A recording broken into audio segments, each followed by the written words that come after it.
Definitely have people who follow up and come back and watch stuff later. So, yay. So welcome to the Festival of Irritation. This is March 1st. We are launching, this is our second month. Yes, exactly. Festival confetti lands in our eye and irritates us. We're doing a 12-month series. This is an experiment. Normally it's a 12-week series, but giving us a chance to kind of slow down and become more acquainted with emotions instead of like speed running through them. And every week we take a different perspective around the very same emotion. So this week is picture here I want you to think about is getting the fire started. So I'm going to plop a fire down. This is where we get to feel the burn together and learn about our relationship to this emotion, irritation. And we get to share online. Last month we had a forum area for frustration. That was frustrating because everyone kept getting siloed into these different posts and it was like the energy couldn't gather.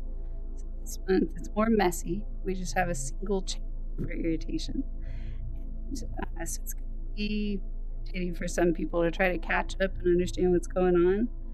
But this is where anything you see over the next month that reminds you about what your relationship is with irritation, go ahead and throw it in there, especially considering hopefully it's safe for work. And this is how we kind of like stay conscious of it in between the events. That's. Remember I always said I suggested you put your oh, now I'm hearing myself again. Oh no! Not again! I was going to say that your the mic threshold's cutting off the beginning and end of your words now, but obviously something else is also wrong. Yeah, Of course it is. I hear deep, muffled voices. I'm so irritated. I know, right? This is all the plan all along. Interesting. So I just switched it again. But you're saying it's right back to what it was? Kinda. Pretty much, yeah. Yeah. What about if I mute myself? You did push to talk. That would solve the problem. But we'll have to figure it out later, I think. Okay. So the echo goes away if I'm muted?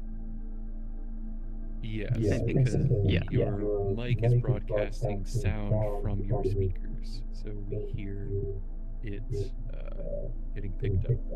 But if you're muted while we talk, we can't hear it. Okay. So we're going to try. I've never done push to talk before, but we're going to try this. It's going to be interesting. Your stimulus is already here, which is me, plus technology glitches that should be working but are not. Okay. Where was I? It's distracted. But useful. Okay. Fire. Irritation. Yes. What else? Oh, yeah. Think about this like this is your chance to make friends with these emotions. So the more you're going to the channel and having conversations. Oh. You turn down. You're Again? muted. Okay. Mic activation level turned down. Is that better? Okay, good. Yes. Seems so. Oh, this is so good. All right. Like, technology should not be this helpful in this emotion. But it is. Okay. Wow. So, distracted again. We were talking about irritation. Yes, we're generating the fire of irritation. So, that's the invitation is please use that channel to stay conscious of irritation, ask questions about irritation, drop little videos of it. Yeah. For today, we get to just kind of start the irritation labyrinth and understand what it means to all of us. So it sounds like you're already diving in. Many times when we think about irritation, we think about a circumstance or a story that it's just kind of rubbing on us.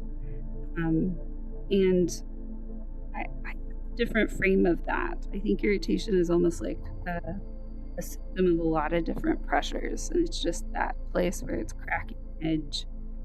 And there's one thing that kind of set it off, but there's other things that are underneath it.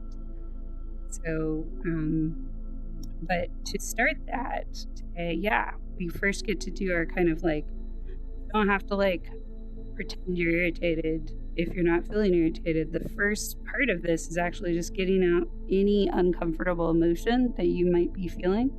You can do an emoji, you can share a 1-minute reflection, you can do a body scan and point at the place wherever that uncomfortable emotion is.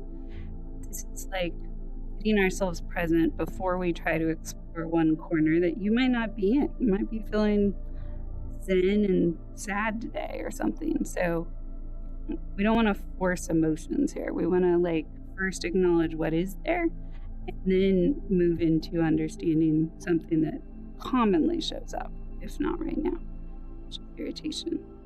So what uncomfortable emotions are present? We're just going to go around in a circle, and then we'll get into irritation.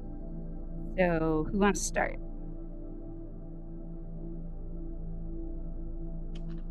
I'll start. So we're just talking about any uncomfortable emotions we're feeling right now, present. Yep, just trying to pick one to kind of give yourself the chance to arrive and imagine throwing it in the fire if you're willing. But what are you aware of? Okay, I guess I'm feeling pretty irritated today because I came back home and I've been really busy and I feel like I've not stopped and just not resting, and I'm starting to get really fed up of just being busy all the time. So yeah, I'm a bit irritated and fed up with all of that. Just preparing things for my partner arriving and stuff from Germany, and preparing the house, and I'm at the point where I'm like, I don't care what it looks like, I'm just gonna leave it all now. That's how tired I am. But yeah, so that's where I'm at right now. I don't know if I can throw that in the fire. It's just kind of sitting in me right now. I think a sleep's gonna help that more than anything else right now. Fairy, I think there's something important there that I heard you say about stopping, that you haven't been able to stop.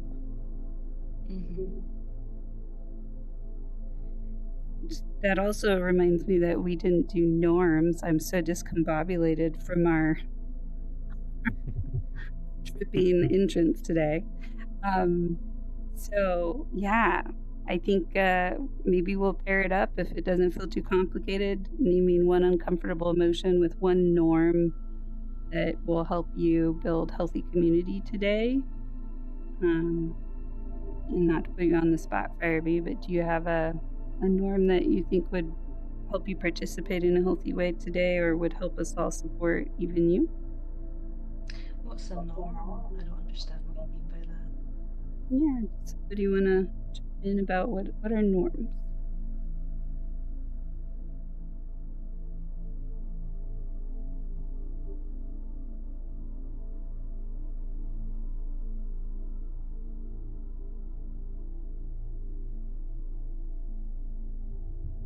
I guess I could try to explain. More like, they're not like rules, but they're like patterns that we tend to,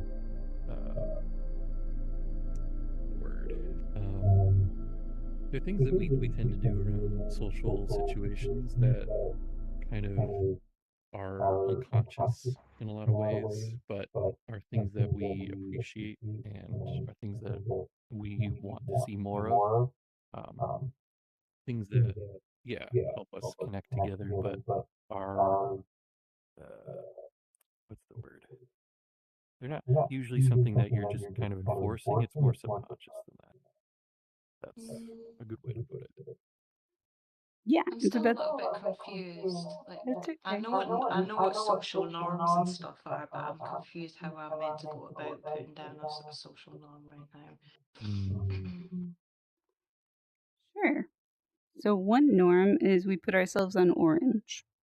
So that's an example of how we protect the space while we kind of deepen into understanding emotions. So if your status isn't on orange, please do that. But another norm could be we treat each other with kindness and we slow down and we listen. These are all the things that, like, it's not a rule, but it's a way we take care of each other.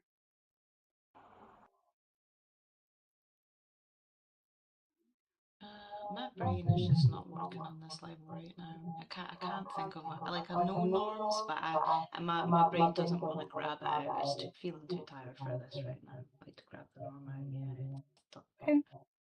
That's Mhm. another norm is when people need to pass, we can pass. So thank you Okay, for yeah. letting us know. Yeah.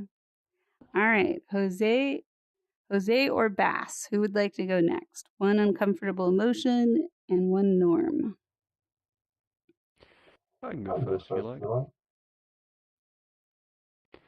I would say, well, I don't know if I'd call it an emotion, but I feel like the definition of that is kind of stretched here a little bit. Um, but I'd say anxiety.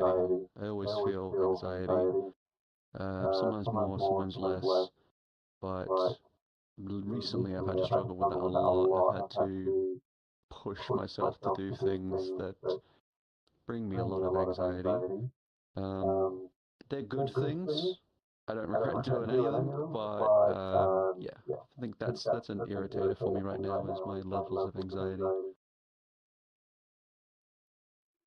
Yeah, I hear that. Thank you. Anxiety. And anxiety is usually an umbrella emotion, so there's usually a lot underneath that.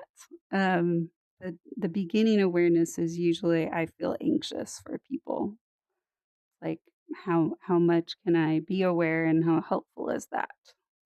Anxious is usually just a sign of I'm overwhelmed and I don't know how to articulate anything underneath that. So thank you for bringing your anxiety. What's a norm that would help you participate today? I'll be completely honest. The concept of norms, although you've explained it to me, it's kind of lost on me. I don't really put labels on the things that I do subconsciously or consciously like that. So I'm gonna have to pass on that. Oh, interesting. Mm. Okay. Another way to think about norms is when you've joined community experiences, what's one thing that was done to help you feel welcome, to help you feel like you belonged there?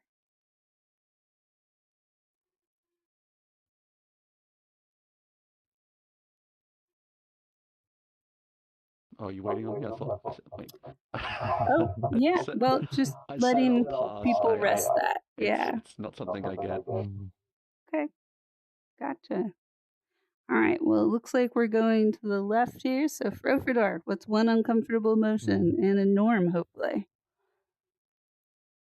Um, yeah, what's been uncomfortable? Well, last night I ran into someone who wouldn't consider themselves a troll, but very much was in every aspect, I would say.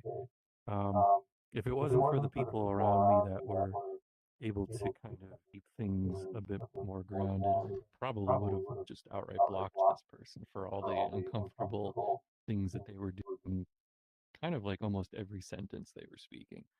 Um, and it was really like, it was frustrating on and irritating on like a level that made me forget that there are lots of people like this out in the world that I felt like I couldn't really do anything to help maybe guide them in a slightly different direction or to like encourage them that like this is really bad behavior and maybe try to let the other people around them know not to encourage them by laughing at their jokes and stuff.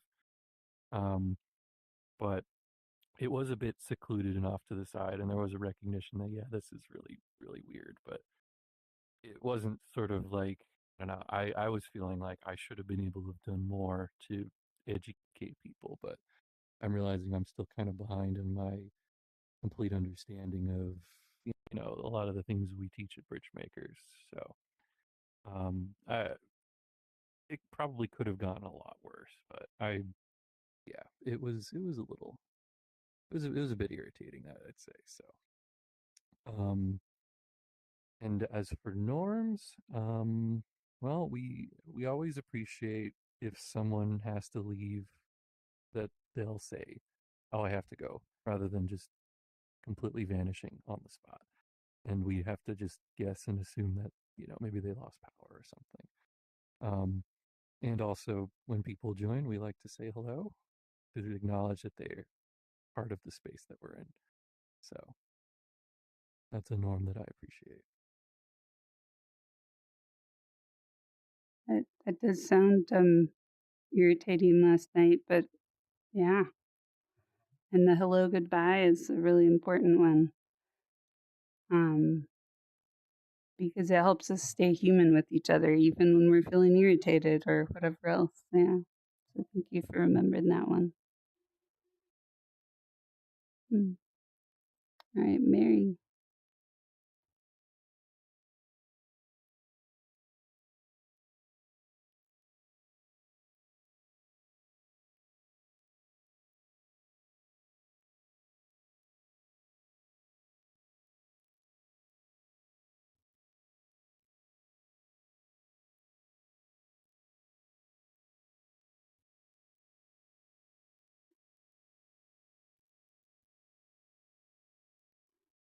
Yeah.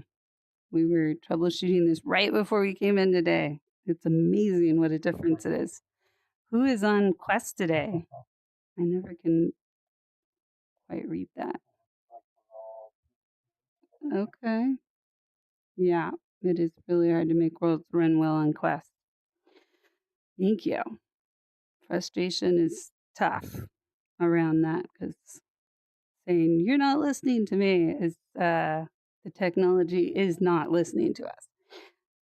What's a norm for you, Mary?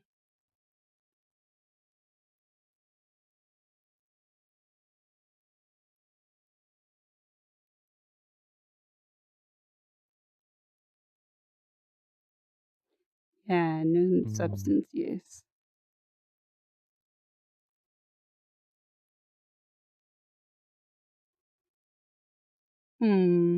Yeah. Yeah, as much as possible. So emotions are not just in our minds, they're in our bodies. So the more we can be present with each other and recognize that substances take us away, they dampen how we show up. Yeah. It's easy to be half present. Yeah. Especially when on desktop. I have my headset on when I'm in VR because otherwise, if I'm on desktop, I'm not present. And that skews the group. Yeah. So thank you, Mary.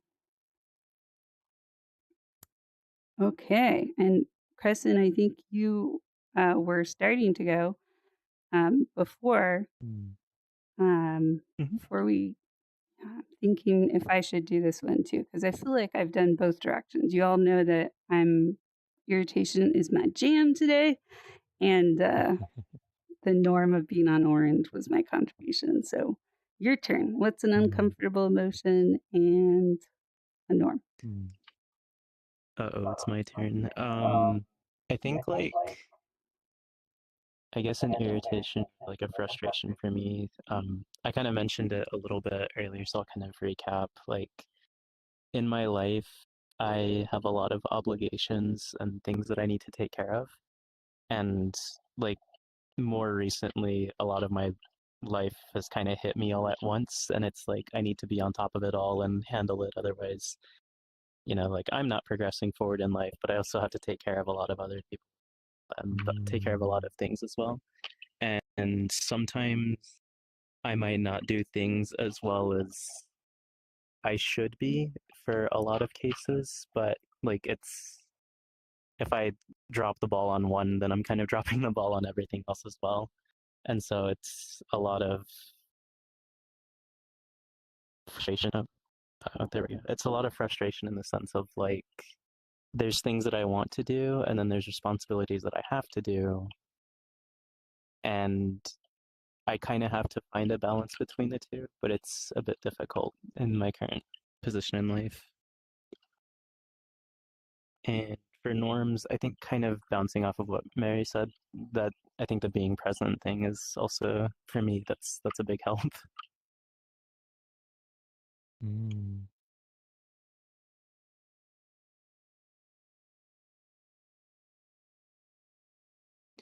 I think making time for people and like holding a mutual conversation with active, and that's something that I try to do my best on as well. And yeah. Thank you. Oof. Well said, Crescent, Toasty says. All right, Toasty, your turn. What's one uncomfortable emotion? Are you able to talk today? Are you able to talk today, or are you typing?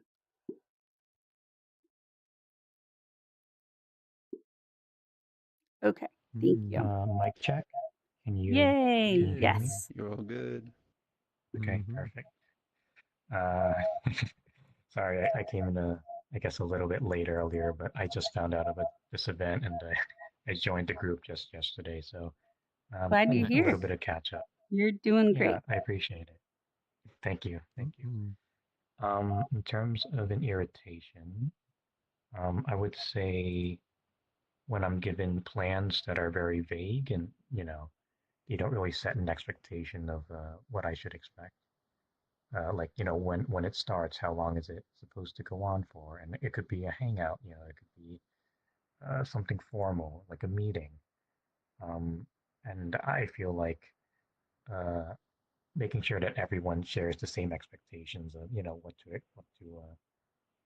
expect from an event in terms of its intention and just so that no one's left behind and I think there's a level of mutual communication that is very important for that and I mean granted I could also be proactive as well and asking staff or asking a host what is this thing about what are we doing do I have the right idea here, right?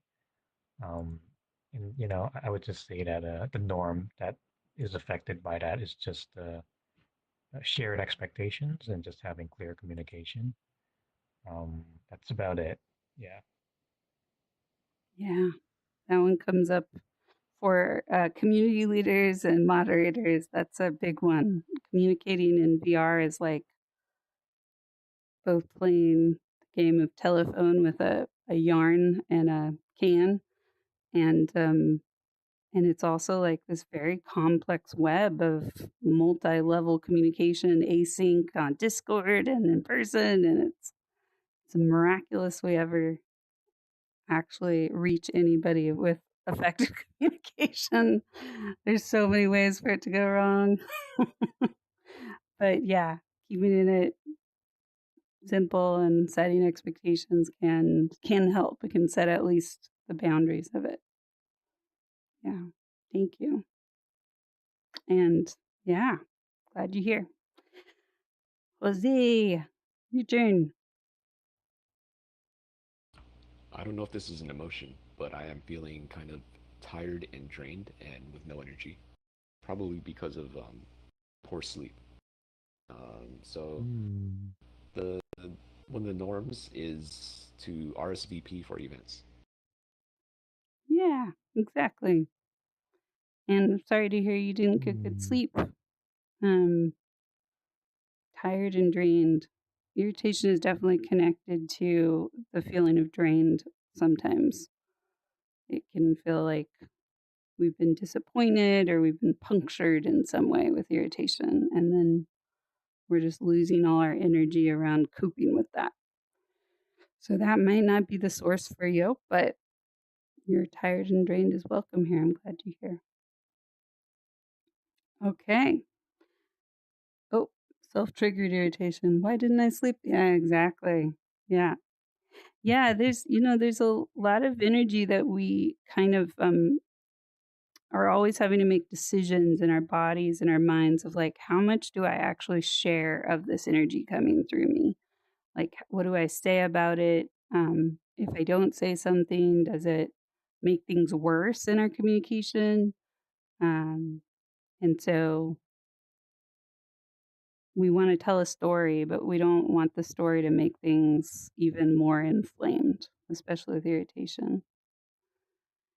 And we have about an hour today before we'll do our wrap up circle, where we're just going to basically learn about irritation from each other and find some creative ways to express it.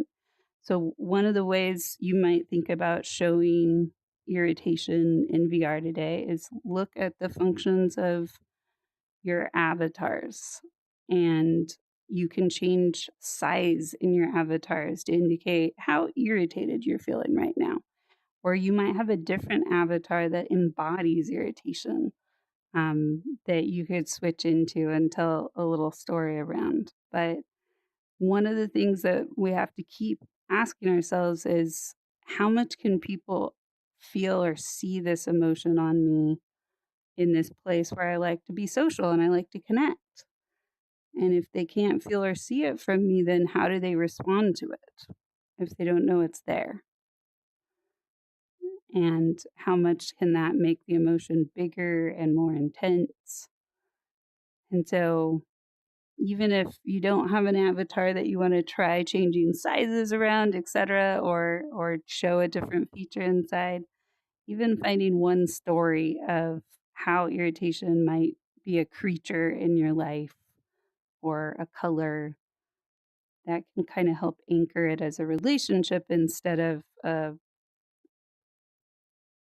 what would I say? Irritation can be almost like a something that possesses us, almost takes over. Oh, look at that! We got one change already. So Firebee is tiny, tiny. And Firebee, what does your irritation represent when you're tiny? Well, when I get irritated, I want to go really small and not be seen by anyone, and just be like completely on my own and tiny and not noticed. Because any sort of external stimuli I can start to feel more irritated.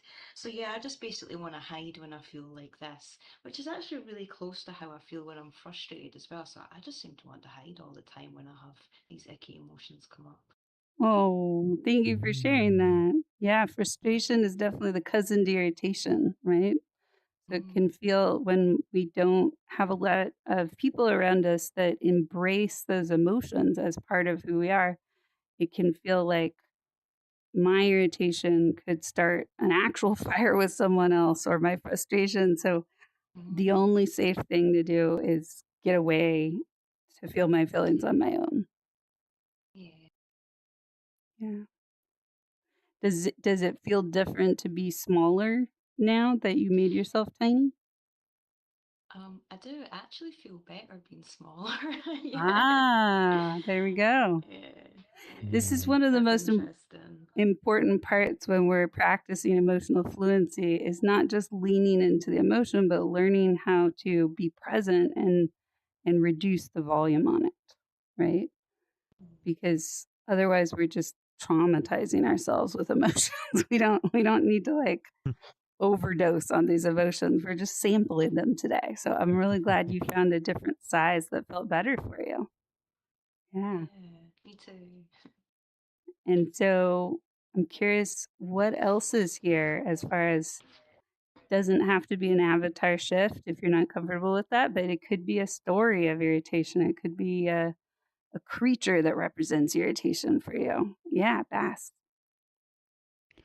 So I don't think I could link anything to what represents the irritation itself, but hearing this one talk about almost representing the thing that helps you with irritation, and I couldn't find any avatar that I had listed that could represent this either, so I'm just going to say it. I think it would be a bed, actually, because I'm actually a very, very irritable person, just naturally.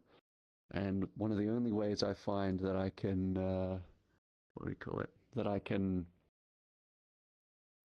stop that irritation and reset and do things again is just to sleep. Sometimes I'll even get so irritated that I wouldn't be tired at a certain point of the day, but I'll just go to sleep. And usually I wake up, I feel a lot better. But person's just Yeah. So Sim is looking for us, but hopefully she'll see us soon. She went all the other ways. Hey, Sim. Oh. Yeah. So I heard you, Bass, a bed. That's really, really interesting. And so can you say more about that? Is it like a bed that is not letting you rest? Welcome, Sim. No, it's the bed that lets me rest. I think that my irritation often comes from a lack of energy. And particularly in conversations, the longer a conversation goes on, even especially arguments, the longer an argument gets on, the more irritated I'll get, and it just compiles and compiles. And there's only really two ways I've ever found to lessen that, and that is through fun and enjoyment, or just comedy in general, like things that make me laugh, of course, will make anyone feel better. But a lot of the times that won't work. And if that doesn't work, the one that always does is sleep. So it represents what helps me reset and stop my irritation completely. That's great. Thank you. Yeah. So it's the nervous system unplug and restart troubleshooting. Gotcha. And so I also really appreciated that you said the piece about making yourself laugh. Even today, in my irritation levels, my belly has gotten kind of tight and thick, almost like it's bracing for a punch.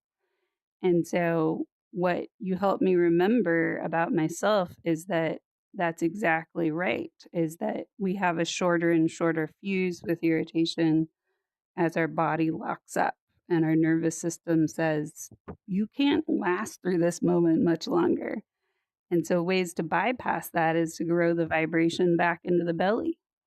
And you'll notice in classroom settings that the way that that lever gets released was often the class clown who would just appear out of nowhere. The calling came and the archetype showed up. And sometimes the class clown will take out the group's energy on a person, like the teacher or a specific person, and then now they're the class bully, right? But also class clowns that have some sophistication and have learned how to read the room, they can sometimes find things that joins everybody's laughter together. If they can get the teacher and everybody else in the room to laugh at the same time, it can reset the whole room around those uncomfortable emotions. Like they're getting clogged and kind of grindy, and then it just clears the whole thing. And now we can breathe deeper and kind of reset and look at each other with fresh eyes again. Yeah. So I'm curious about how we can potentially utilize humor in our irritation to go bag to release ourselves and give that energy some flow again today.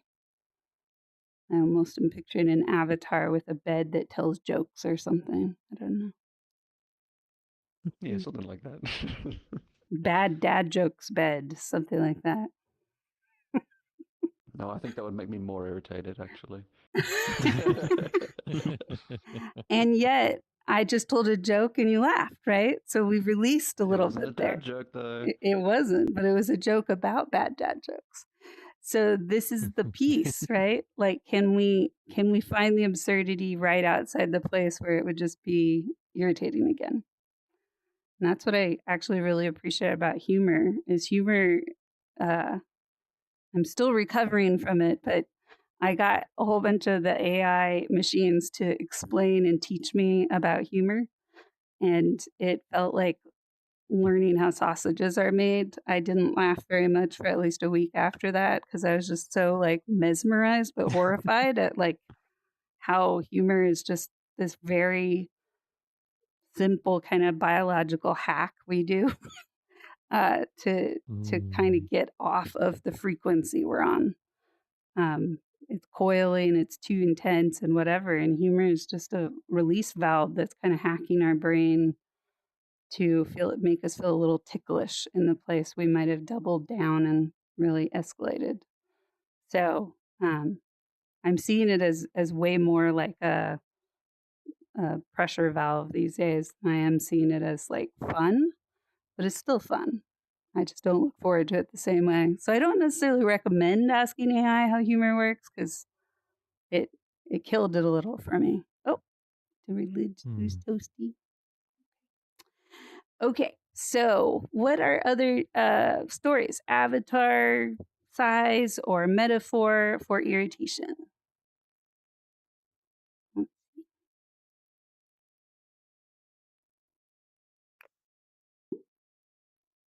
Okay, do you want to start typing and we'll hear from some? Oh, okay. You're demonstrating it. That's great. In line with humor, I often do this. Yes. So Mary used to die every time we would point at him around anything, but it would make everybody laugh. So there's a way you release by just, Jose's got the death emoji. Oh, right. And then there's the pigeon. Very irritating. Pigeon. Is the pigeon irritating for you? No, a lot of people hate pigeons and they do think they're irritating. I love them. That's very true. Very true. And you can escape. Nice. Right. You can fly. I definitely have an irritation response because I have a pit of death right behind my bathroom where pigeons keep falling down and getting trapped. And so I've had to start pulling pigeons out and sending them to animal control where who knows what happens to them. But yeah, I don't look at pigeons the same way after this whole pit of death scenario. I know. Sad. Yeah. Yeah. So I'm feeling your metaphors, Mary. That's interesting. So those are about releasing other people's irritation, possibly. Maybe the bird helps you release yours a little bit by being able to move away.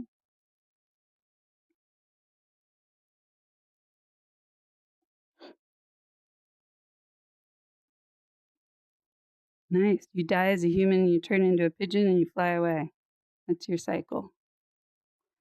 The death animation, you're not sure. Might be both. Yeah. Yeah. I mean, it definitely, the first time you started doing that, like over a year ago, I kept thinking, oh, Mary gets overwhelmed. And then he just blows over like a reed in the wind. Like, it's like, too much. Don't look at me. But yeah, interesting. Huh. Okay. So we've got 1, 2, 3. 3 of you have gone. Who wants to go next? Crescent? Yeah. I know for me, like sometimes when I get frustrated, like I kind of picked up this habit in real life whenever I was doing pilot training when I was younger. But like if someone is making me irritated, usually it's out of like miscommunication or something like that. So something that I do kind of as a habit, and I guess to express it in VR chat, is like I'll put on my helmet and then I'll just tap like for the microphone. Like I need you to communicate a little bit better with me, or like I need to know all of the details or something like that, and that can help me a little bit. Wow, that's And great. it's really rare when I do that, but like I've had to do it like twice so far. That's Or really not like here so interesting. far. Yeah. Yeah, it's like I need better communication for me to understand or something like that. Okay. And it's a protective piece, right? You're basically saying the microphone is not reaching me. And so I'm showing you that I'm protecting myself, but also it's a very visual way for me to be like, oh, well, now I need to yell at you or something. Like it definitely catches me in my tracks. And yeah, that's a great way to put it. Do you have any avatar modifications that help you with expressing irritation. Pilot training. Who knew? Okay. Yay. Thank you. What else?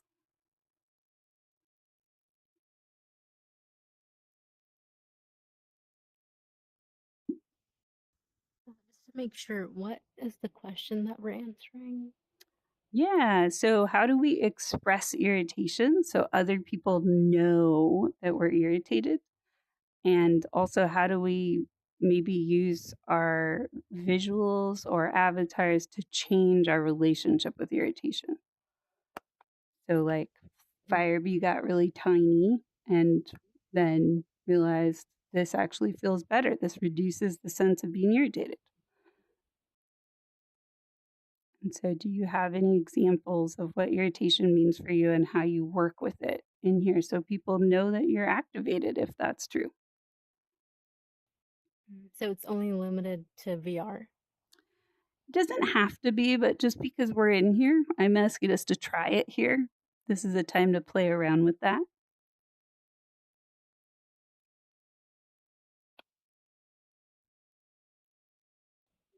I can't really think of how I show irritation in VR. I guess just like maybe just telling the other person that I'm feeling a certain way, just being direct about it.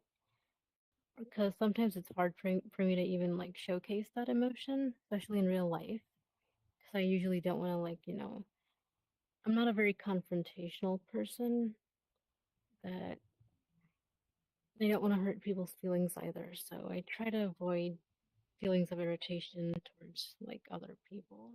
So most of it is usually just like kept inside of me, and that would usually I try to release it from like maybe going for a run or doing something creative or just doing something artistic. Oh, any body emotions? Yeah, maybe tapping my foot a lot or just like wrapping my hands like together. Yeah. Yeah, thank you, Sim. And that's such an important piece, right? If we're not practicing saying or showing our irritation in physical reality, how would we ever want to do that in virtual reality? Because it has to be a more overt expression, right? Yeah, and sometimes just zoning out as well. Like sometimes when I feel irritated, I'll just like zone out completely. So yeah, there's that as well. Yeah. Kind of taking a break in your mind from everything that's going on, thinking about other things. I was playing around with this is interesting, trying to use the radial manual while pushing to talk. I'm going to do it with both hands. Let's see here. So I was playing around with the expressions for this avatar. I think this one looks kind of irritated. But I never switched to these, and what does that mean when people need to like they're hearing me sound aggravated, but I look really cheerful, right? It's kind of passive aggressive looking. I need to point at who you're talking to. and be like, this while I'm talking, and then now you feel it directly, as opposed to I feel this way towards everyone right now. Yeah. It's also interesting that like I'm just realizing right now that as somebody who's mostly in VR as a leader, it's probably more loud if I sound irritated or frustrated. It's probably just like a lot bigger volume. It almost maybe sounds angry or impatient or, at my wit's end. And so there's this instinct in me to minimize how big it feels inside of me because I'm afraid that I'm just going to ripple through everybody and cause a cataclysm of irritation in the room.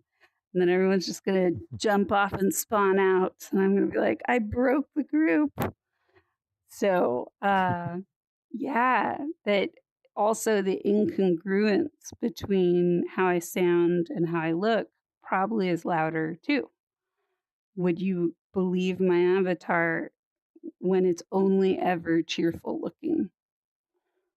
And yet the variety of emotions coming through me is different. So these are pieces that really impact how we connect with each other and how we lead. With you speaking normally with that expression, it makes me think you have a actually I did have a headache when I came in here. But yeah, what does it feel like if you can see my avatar to hear me talking this way while looking this way? What do you notice?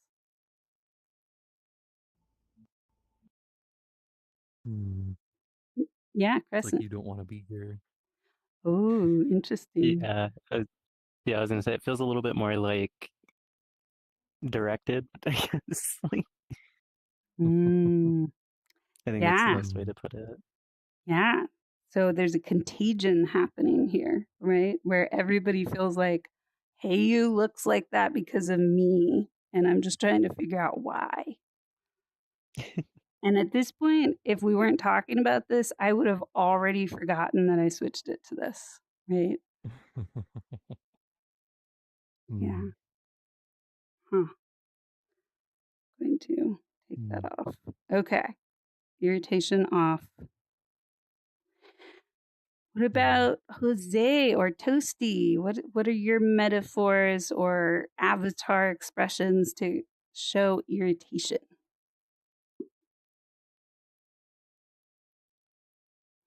Some people forget they switch to irritation face in real life too. They leave that face on. Oh, look at I that. do that all the time by accident. Toasty's working backwards. What is that like moonwalk computer system, Toasty? What is that? You turned your screen off. It's supposed to be an AFK gesture. Oh, It's just okay. collapsing in myself. Wow. But that was kind of funny. It does. Yeah. Initially, I thought Fire did a really good, being small, but I didn't want to repeat that, so I wanted to do something different. But I kind of see this as like, hold on, let me try it again, like camouflage. Just a pile of garbage. Yeah, Wouldn't even like know it's wanting an to, avatar. to It blend undid in, right? itself. And not wanting to interact with anything, and maybe wanted to take some time to let my irritation hopefully die down a little bit before I reconvene with the group, or hypothetical group. That's the Yeah. It will be this. There we go. It feels a little like a hermit crab of sorts, the retreating into the shell and being like, I'm not, this isn't a shell. It's just a pile of junk. Just ignore me. Yeah, exactly. Interesting. So irritation creates withdrawal, creates pile of junk. Yeah.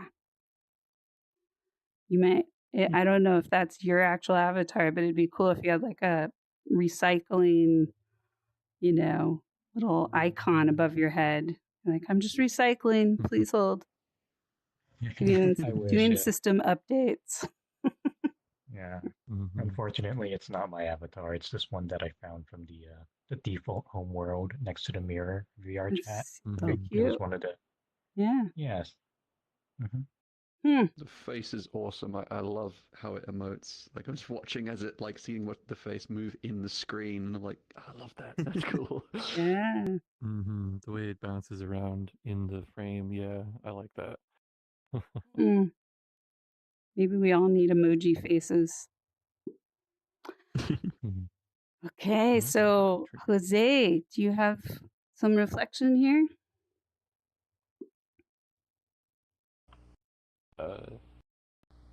Reflections, I don't know. I mean, you're asking about how to express emotions in VR, and I'm in desktop, so I'm kind of limited with what I can do. So I kind of default to doing nothing, but that doesn't really express anything. Yeah. And what is that like for you? Have you ever noticed that you do get activated, nobody knows it, and then what happens after that? Nothing. I just kind of stay still and silent, regardless of whatever emotion I am feeling. And if you were in headset, would that change? How would you express irritation if you were in headset?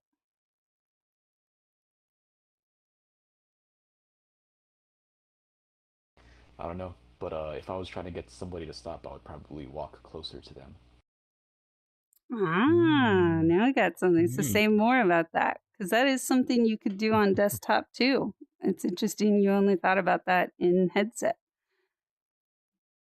Oh, okay, yeah, but the walking would be a slow walk, but I can't do a slow walk on desktop. I can only do like fast or stop. Huh. Okay. He's running at people. Like, let me rush you and you will definitely stop.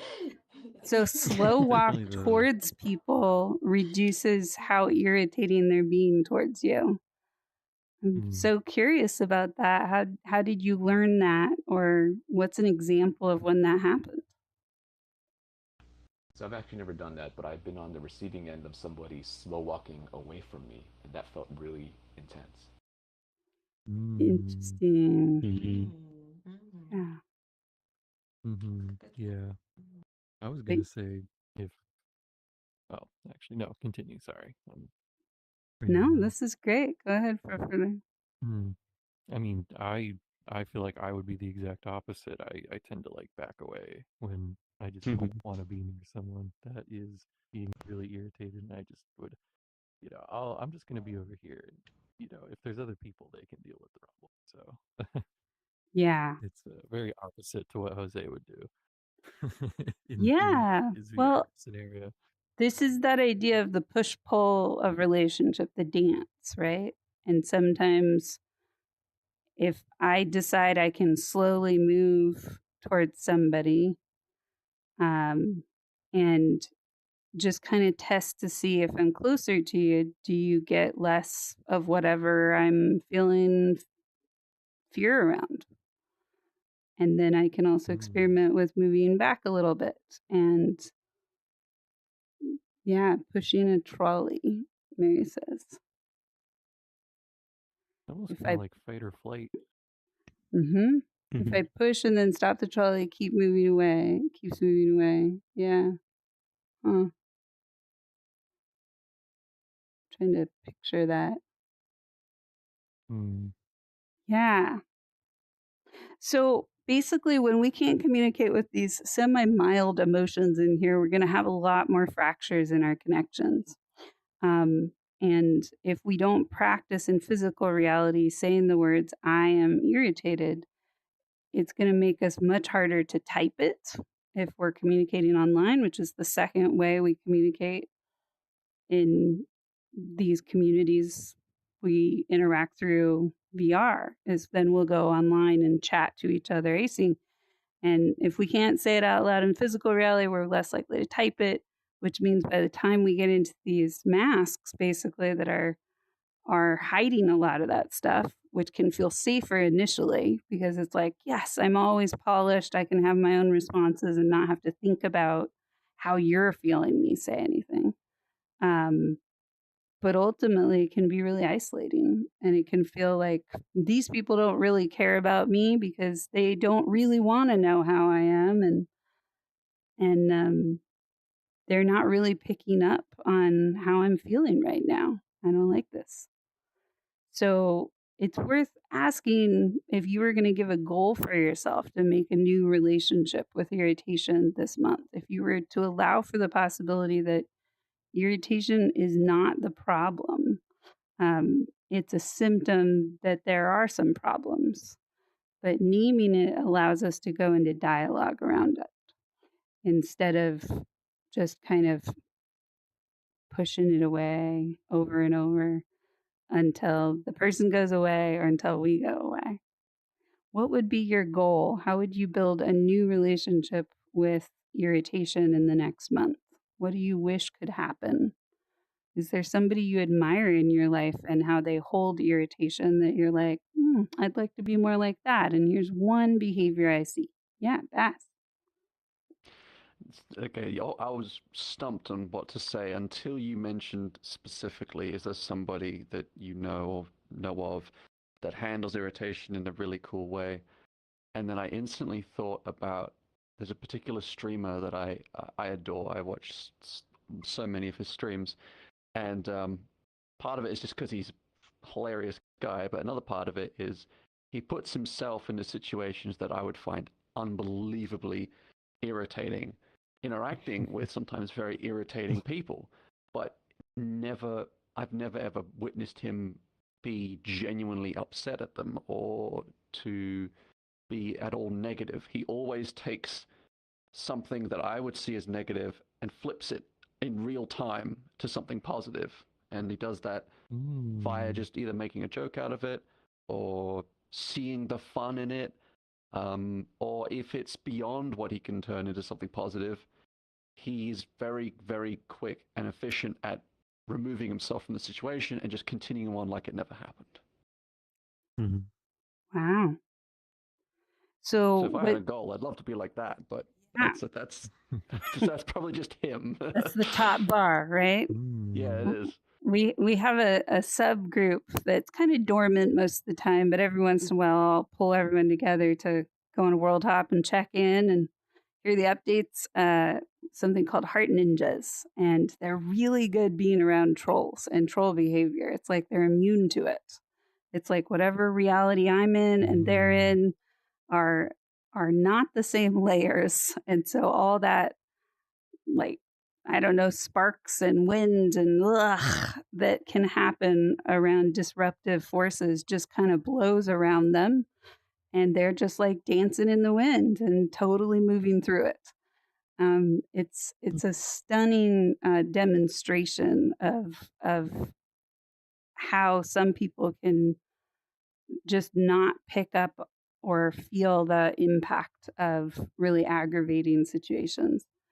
So it reminds me a bit of your guy. And what I really like that you just said is, how do I find the fun in irritation?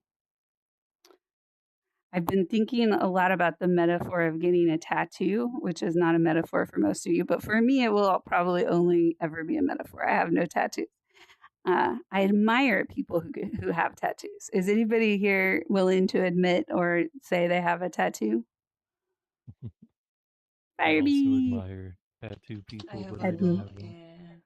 yeah. You have a lot. Okay. Nice.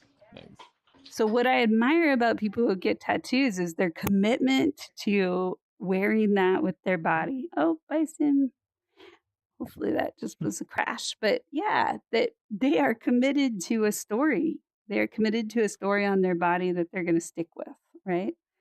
And I imagine getting a tattoo and being like, yes, this is the symbol that I want. Yay. And then maybe my tattoo artist gets distracted or something and they just start drawing an extra line there or something. And how quickly that pain could turn to like screaming pain, like the pain's going up, up, up. The meaning is starting to feel twisted. It's starting to feel like this isn't going to be worth it. I don't want to be irritated for the rest of my life when I see that line and think I didn't say something. And so I think about how sometimes irritation can be mediated when we are on purpose and when we believe that there's a reward that will overcome the, yes, welcome back, Sim, a reward that will overcome that aggravation. Yay. And so, Vass, I saw you raise your hand. I was just thinking about what you said about the heart ninjas and what you just said just then. And there was one observation regarding irritation that had nothing to do with irritation in my case, but it does actually tie into it. I've been in a fair few communities in VR chat and gone through like all kinds of events and what have you.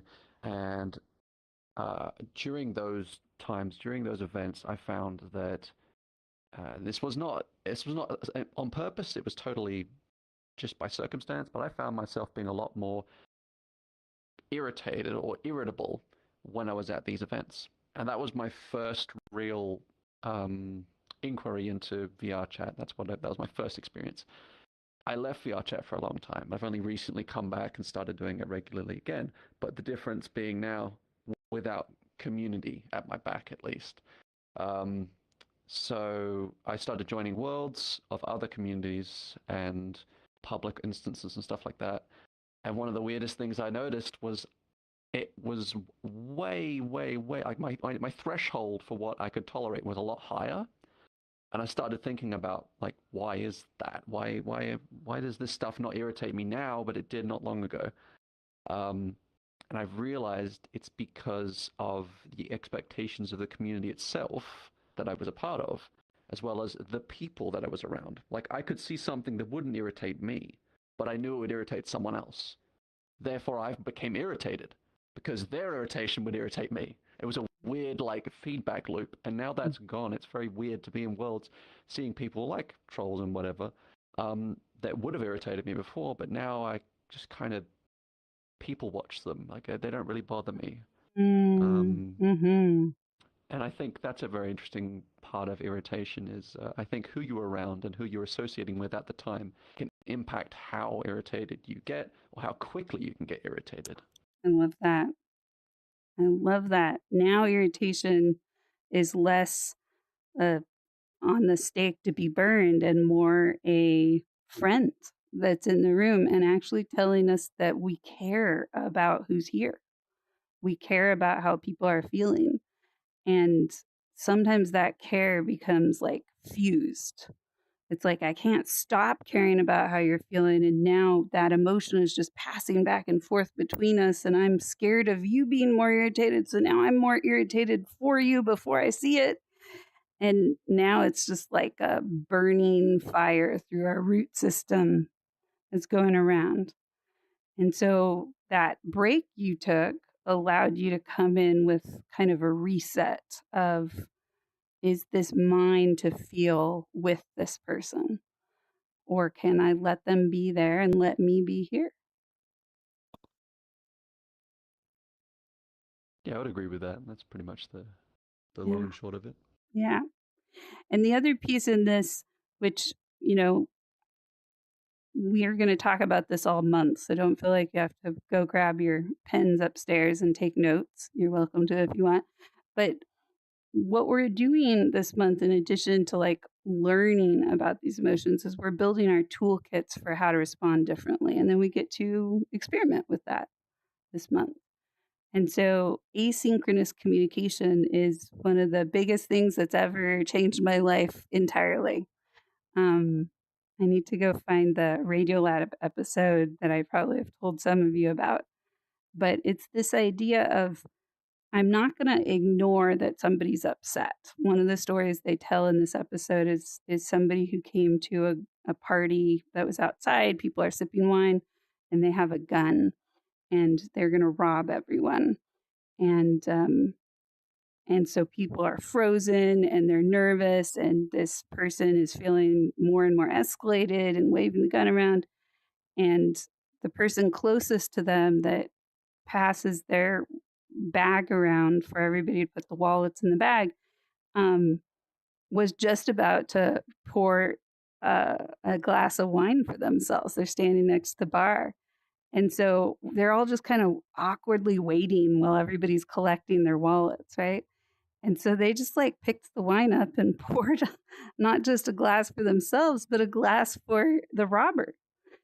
And the robber's just like jaw dropped open, pointing a gun at them first. And this person's just like pouring slow wine here and here. And they pick up the other glass of wine and they're like, well, we're waiting. Would you like a glass of wine?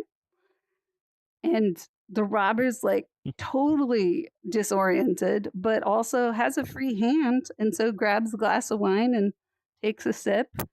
And everybody's terror levels just like come down all the way. Like everyone's just like, what is, I guess we're sipping wine with a guy with a gun right now. But some people put their glasses up and sip some wine too. They're like, I guess this is the new norm of our group.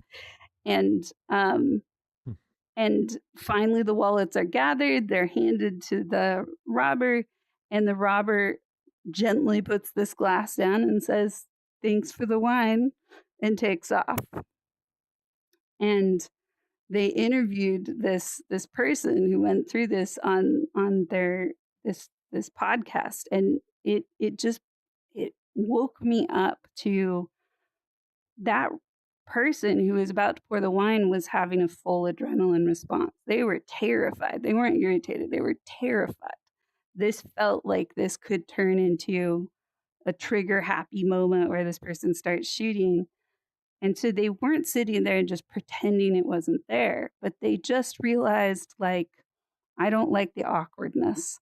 And so I'm going to finish the muscle memory in me that said, be generous and pour some wine and let's relax. For them, wine meant relaxing. So I'm going to relax myself and I'm going to relax you. And that made such a huge difference in everybody surviving. And so the asynchronous communication is just basically saying, I see you are activated. I don't have to be activated like you, and I can stay really present and stay who I want to be. What's it like to hear that story, and how would that show up in VR?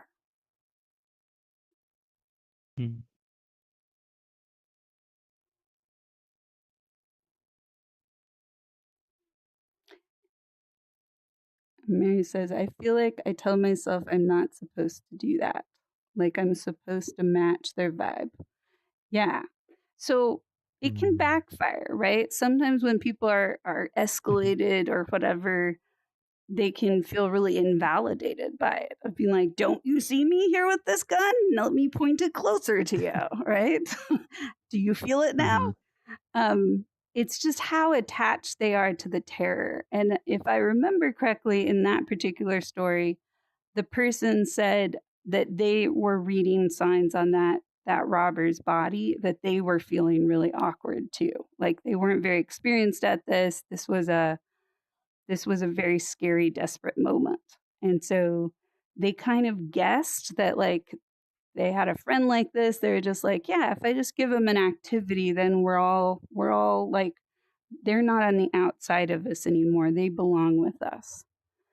And so sometimes it's about giving those little invitations that just say, hey, if that pressure inside of you is too high, meet me over here, just one step next to it. And also, sometimes if people are coming at me or whatever else, like when I used to do the troll interviews, sometimes I would change my avatar if I'd identified a troll in the room that I needed to approach. And I would change my avatar to either match them in size or intensity or grossness, because I was collecting the avatars as I went. So I had more and more opportunities. But sometimes I would actually turn the size of Firebee, and I would get so tiny that they would have to like look down and try to figure out where that voice was coming from. And that would kind of get them out of the space of, I'm going to squish you and pop you and make you feel really small. And I'm like, I'm already really small, but could you talk to me? And so it's, I think, something about letting people express it, but also not necessarily buying into it as a full expression of who they are. If I believe your irritation, now we just have me being afraid of that escalating in you and you feeling like you're becoming my villain. Like, I'm like, I want to move away from you. So, yeah, it's a tough one, right? This is a complicated dance that is hard to track sometimes. But asynchronous communication can make such a difference around not like over absorbing other people's emotions. Yeah. Bass. What's funny is that story sounds very similar to another one I've heard, but the reasoning behind the two stories is completely different. Because what you described is a guy who made what I would call actually a pretty logical decision. Because I can understand seeing someone in this space and your first reaction will be, oh, no, oops, that was close. Oh no, this could be dangerous. But then looking at them, and most of us are to a degree, we can understand emotions, we can understand how people are feeling to a degree just by looking at them. And he made a logical decision by saying, he seems nervous. I don't actually think we're in that much danger. Why not offer him a drink, diffuse this whole thing? But then there was another story from a guy, I think he was actually somewhere in Australia, where a bar was being robbed and he was having a drink at the bar. And there's actually a footage of it if you ever want to see it. It's quite funny. And a gunman walks in and points it at the guy behind the bar and to this guy who was sitting at the bar and a few other people. Guy behind the bar panics, everyone in the room panics, and he's just sat there and he looks over at the guy and just keeps drinking, like whatever. The guy goes around the room and is taking everyone's money and whatever, and he gets to him and tells him, hey, give me your money, give me your wallet. And he goes, I'm not going to do that. And then the guy says, well, give me your phone. And he goes, no, I need that for work. That's what he said. I know, I need that for work. And the guy tries to snatch the phone from him, and he goes, go away. And he reaches behind the bar, grabs the bottle, which I don't believe he purchased, but who cares in that situation, and just pours himself another drink. And the gunman was just like, whatever, and left. But I think what's quite interesting is both of these scenarios, the people controlled the situation to a certain degree, controlled a situation that was outside of their control.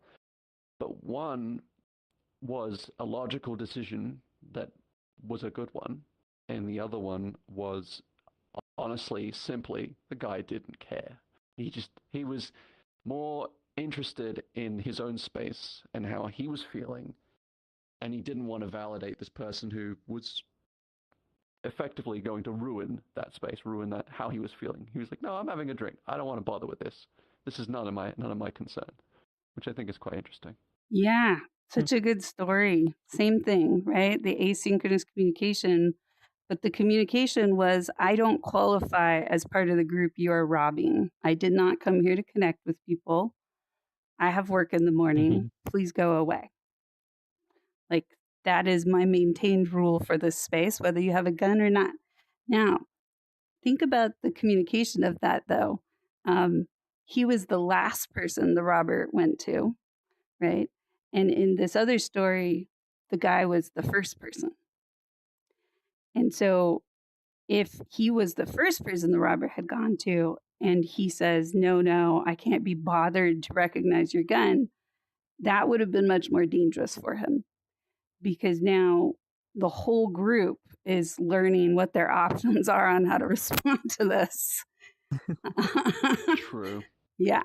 So, but the mechanic is similar, right? Of like, I acknowledge your need, I acknowledge what's happening, and I'm not going to engage with it that way, the way you're expecting me to. Yeah. Frofidor. What? Oh, did you raise your hand? Sorry, I saw. No, I didn't. Okay, never mind. No, I'm sorry. I'm just like. Yeah, I'm curious for the people that are being more quiet. Yeah, I'm going to invite you all to share next. Crescent, though, I saw your hand. Oh, yeah. I know for like past experiences and like kind of the way I was taught to deal with a lot of asynchronous communication situations is like you view it a lot like you're kind of diffusing a bomb sometimes, where it's like either you disarm the bomb or suddenly it's not really your problem anymore. And so a lot of that kind of bounces off of also like what Mary said as well, where it's like I kind of feel like I'm not supposed to approach a lot of situations like that as well, because it's like this is a real life person with real life emotions that I'm also talking to, and whether it's in VR or in real life, right? And they have, like what I like to consider like they are probably having their own worst day, as opposed to, like my own worst day that I've definitely had in the past. And so kind of learning how to like read people has been very helpful. Like, again, approaching it with the mentality of like, it's suddenly not my problem as like the last resort of like, okay, if I absolutely cannot do anything, then I'm just going to leave it and walk away. And if I can't help, then I can't help. But if there is a way to help, like try to find different ways to actually I think I'm lagging out. Sorry about that. Can hear you. I can. There we go. You seem fine. Yeah. Just trying to find a way to, like meet them in the middle somewhere of like, you're frustrated. Do you want to talk about it? No. Okay. Do you just want to sit there and kind of let it, kind of feel it first, or do you want to do something to distract yourself from it? Just trying to dig through the toolbox and trying to find a way to help them out, or even myself. Sometimes I have to do that to myself. Diffuse your own bomb of you. Yeah, I want to point out something important here of like there's asynchronous communication and then there's desynchronous communication, right? So me going, this is not my problem is more an example of desynchronous communication and may escalate somebody pretty far because they're like, oh, yes, it is. I'll show you why it's your problem. Even the guy who said, I'm not going to give you my wallet or my phone did not withdraw from the group, go off to the corner to drink alone and mutter, looking out the window, right? He held his ground. He stayed in his bubble. When he was assertively, aggressively kind of approached, he's like, my bubble has existed this entire time. You've been robbing everyone. I don't know why that's going to change now. And technically the robber was not reading the room. This guy was not behaving with this flight terror response that everybody else was. He was staying in his own bubble. So this was going to be a problem, right? So asynchronous, desynchronous, right? Asynchronous is saying, I'm dancing with you. I'm just not mirroring you. Yeah, lovely. Okay, well, some of you are embodied, some of you are on desktop, but we don't have to sit around the fire the entire time today. My invitation is we're going to look at irritation and frustration as a loop very briefly by going over to the other chamber there and get to see it in 3D. And then after that, we're going to go to our good old art gallery that we started last month with and try to build one image on some level that embodies the emotion. And that will be, it can be anything, it can be a color, it can be whatever. But just be thinking about if you were going to introduce your new friend irritation that has come into the room and describe one thing about this to everybody else and give it a chance to live outside of you. What might you draw? What might you show? It could just be like lots of check marks or anything. When people make mistakes with art, sometimes it's actually more meaningful than doing it the way you're envisioning. But we'll probably just spend, 10, 15 minutes on that in the other world. And then we'll do our checkout. And again, this is just the very beginning. We're tipping our toes. We're tipping our toes into irritation right now. We don't want to rub our skin raw. But hopefully we're starting to kind of vibe with it and get that this is here for everybody. This is the human condition called irritation. And you have an itch under my sleeve. Oh, yeah. Right? So I learned that reminds me in my environmental design journeys, during the brief moments I've gotten paid, I got to be a part of a project where we were studying Japanese culture and the different demons and mythos they have. And I learned about a specific demon for itches on the back. And this demon shows up to torture you in the spot you can't reach on your back. And that demon has existed in their culture for probably, centuries. and so I'm like, that's amazing. They made an irritation demon and they called it something very cool sounding. And all they needed was back scratchers. But, that we can allow this, our brains like to tell stories. So if we can start to make up a story of the companion of this emotion, we can start to dance with it a little different sometimes. That can be a bonding, moment. Well, exactly. I like that you brought that up because really the challenge for you is when you have something irritating happen. Yeah, exactly. Right? That we can have somebody else reach that place where the tickle has become the irritant. Yeah, that's a sweet story. And how do we make relationship through irritation, I think is the question. Okay, well, let's go. Ugh.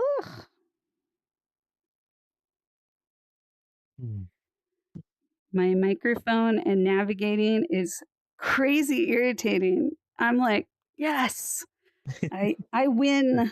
I'm giving myself the award for irritation today, maybe. Okay, I'm going to use both hands to navigate my controller. Okay, so we're going to move over here. Follow me.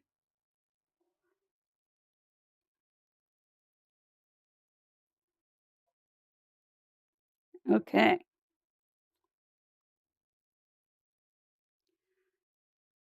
So some of you have seen this before, some of you haven't.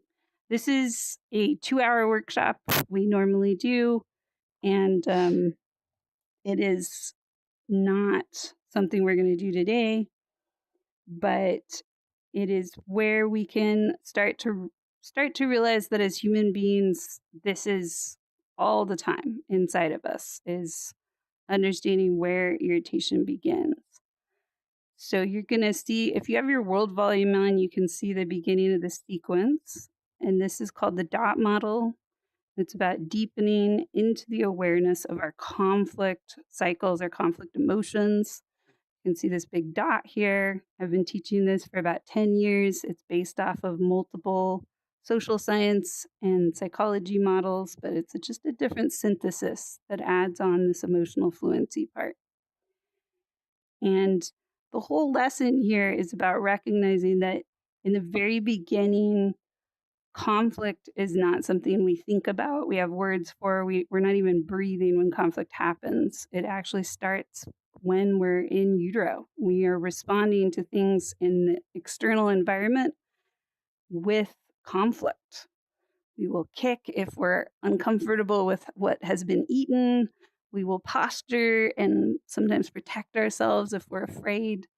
So even before we come out and start breathing and screaming and crying, we are learning how to sort and understand what helps me feel in my middle, what helps me feel really, and what turns that volume down. And then we get bigger, older, more complicated. We born, and the thing that fuels a lot of these emotions inside of us is fear. It's a sense of scarcity, a sense of not enoughness. And so this is about breaking that down and asking ourselves, how does this begin? Where does it start? And this template that you're seeing here is way less about this is the right template. And it's more about just starting to track the patterns for yourself and asking yourself, where is this true in my life? So if you think about the most recent conflict you were in, hopefully where maybe you felt irritation, we're going to look at what the labels are. What are the stories we tell ourselves? What are the archetypes? The villain, the bully, and then the other side, the victim or the target. And that fear is making us split each other. If I feel like the victim, if I feel targeted, then I'm going to make you or somebody here the villain. And it kind of helps me know my place. And then the other axis that we don't always look at because we're so fixated on the victim and villain is the hero, the person who's supposed to make it all better, or the victor, the person who has elected power, versus our bystander or our vicar. That's the person that isn't supposed to make it all better, or they don't think they are. And these 4 stories are what sets up a lot of the conflict we go through. It sets up a lot of the misunderstanding because it's hooking into these very primal places inside of us. Our fight reflex, where we want to cause destruction or chaos, And then our flight reflex, where we just want to get away from it. And then our fix reflex, you just want to make it all better, even if you haven't asked for that. And our freeze reflex. So those are the anchor points. These are body experiences inside of us that are happening whether we're tracking them or not. Even if we're not paying attention, these are things that are pulling and pushing us different directions. And now we get down to, what is the emotion that starts us into activating these stories of fear? And for many, that beginning is that sense of frustration. I was expecting something, it didn't happen, and now I feel invalidated. I feel like you're not getting what I'm saying. And the pair to that is irritation. Is, whoa, you're pushing way too hard. Maybe you're not getting what I was saying, but you're also pushing on me. And this is the sense of almost being punctured. It's right before we're punctured. It's just so off when we're getting irritated. It just feels like the opposite of what we're there to do. And so here's the loop. This is a dance. It's a nonverbal body dance that's happening between us all the time. It's the beginning of how these roles differentiate. But usually when we're feeling frustrated or irritated, we're not sitting there and going, I'm going to call the police on this person or whatever. It's very early in the process, frustration and irritation. And we're still figuring out who's the villain here, who's the victim, who's going to run off, who's going to push in and just kind of make it worse.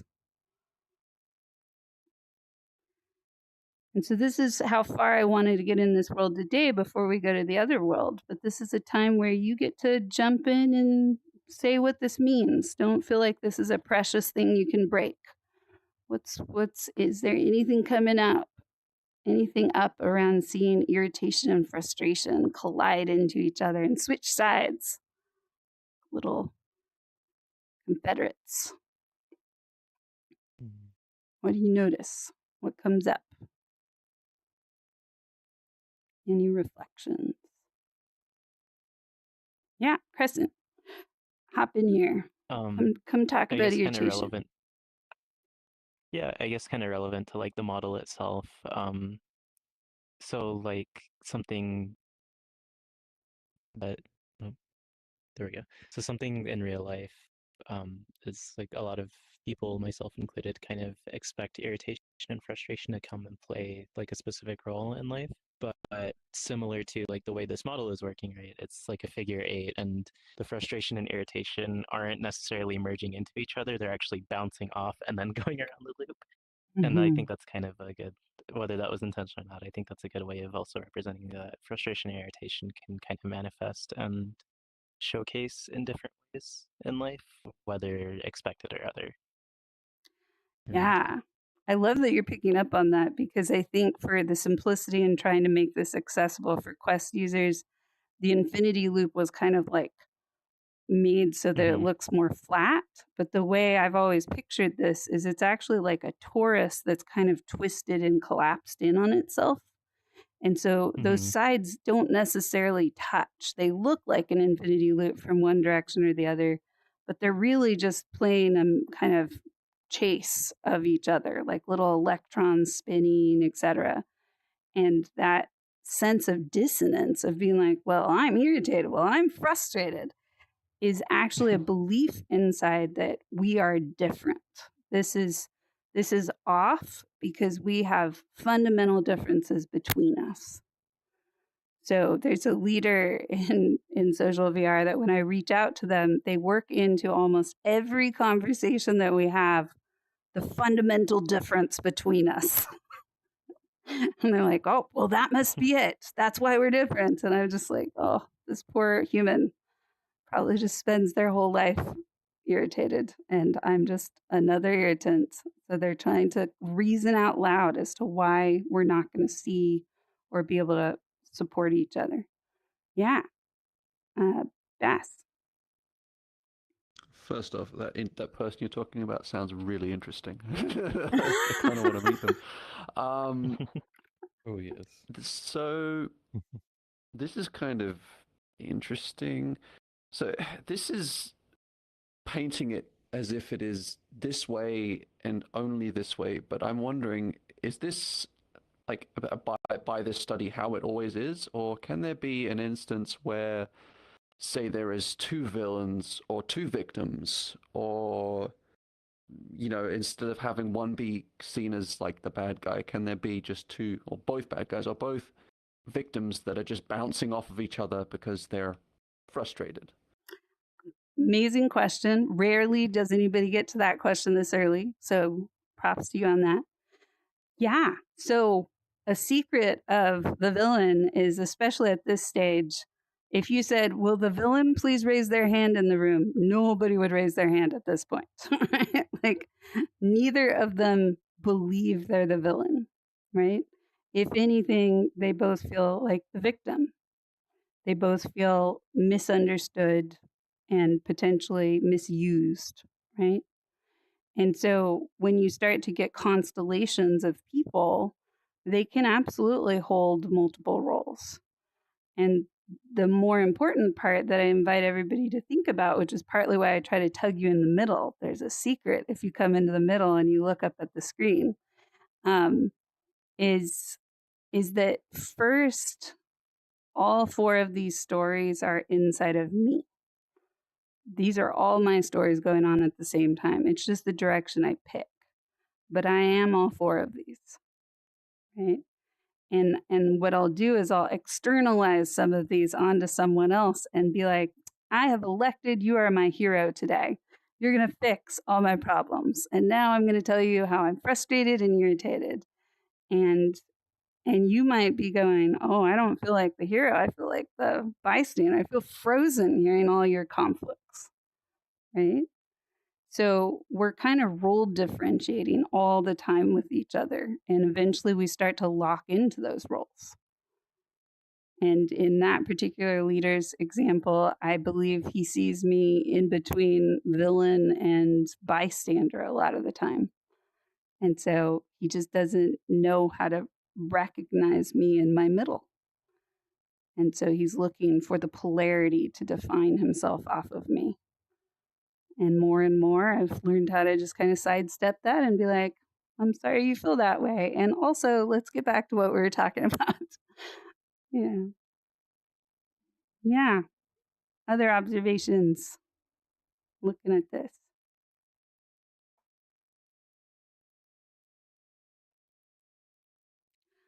Okay. Well, we're going to let you cook on this. If anybody wants pictures, and grab them now. I'm going to drop a portal for our closeout space here. And maybe we'll do a... Ooh, I saw fire. Where did the fire come from? What was that about? That's great. Mary's burning alive. We're cooking on it. Nice. Oh, nice. We're cooking on the theories. What is that world called? It's called life drawing. Maybe we will combine our appreciation with the life drawing world. So you get to draw Before we your go insight. there, Yeah. just because I don't think you actually answered the question that I asked. Can there be both of one, or can there not be both of one in terms of victim and villain? So the answer is every constellation is true. You're muted. Thank you. Every constellation is true, right? It's not one or the other. But what happens when we have only villains in the room is that those other archetypes start to internalize. So you'll see an extinction of victims for a while, and everyone seems really bonded. But then if everybody's in villain mode, they got to start destroying something. And if they run out of things to destroy outside of the group, then they start to destroy each other, right? So you can absolutely have the conglomerates of certain roles temporarily, but eventually it differentiates back. Yeah. So it's like a pull. You almost pulled into those polarities. those roles. Exactly. Yeah. And Mary says, imagine this being the stable state, whereas others are unstable. Exactly. Yeah. So, Quakers, to stereotype a certain culture, might be considered the bystander group, but they don't see themselves that way. Or Switzerland could be seen as the bystanders, country. They just see themselves as existing. Frustration plus frustration equals radioactive. Yeah, that there's recipes to these emotions for sure. Great questions. This is why I love this space, because the three-dimensional aspect of it, I think, gets everybody's blood pumping. Not public this time. Yeah, not public. Did it right this time. Join us. Woo! You coming? Got 10 more minutes. Oh, yeah.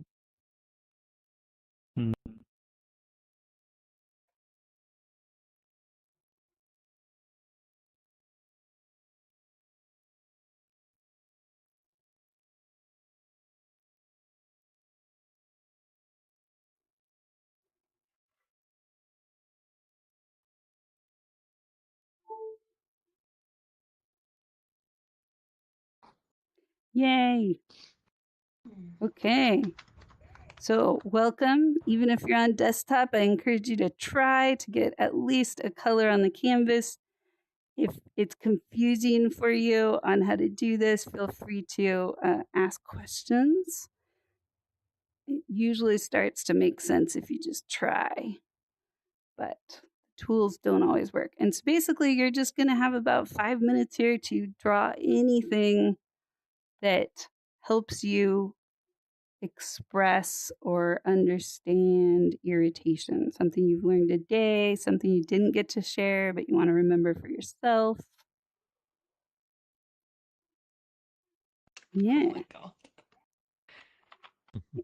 And you may feel a lot of irritation with the tools. There's also pens on the wall if you don't want to use the canvas. Oh, yeah.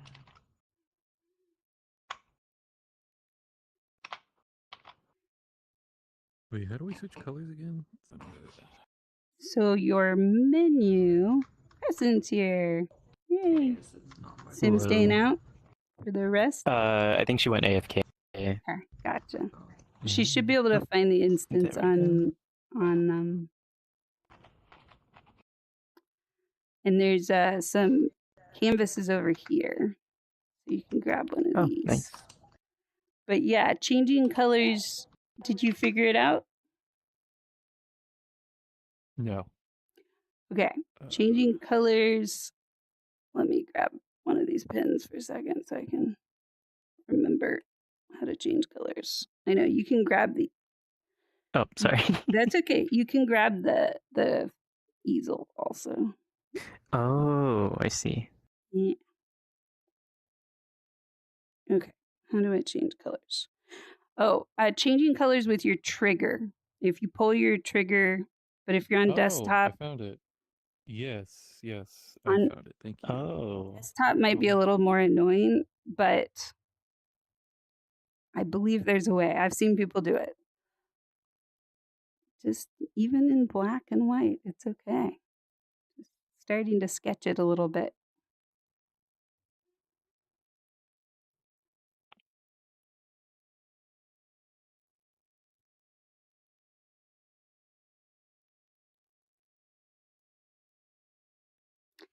If irritation had a sound for you and you're willing to share it, just to inspire your fellow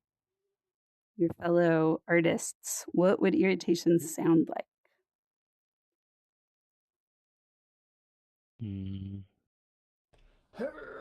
Arr! Yeah.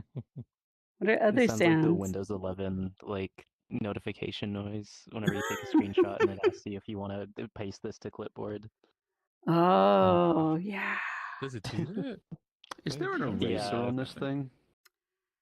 There I disabled the is notification, but it still not, keeps coming but up I for some think you reason. can paint white over it. Of course. Yeah, Yeah, that'll do.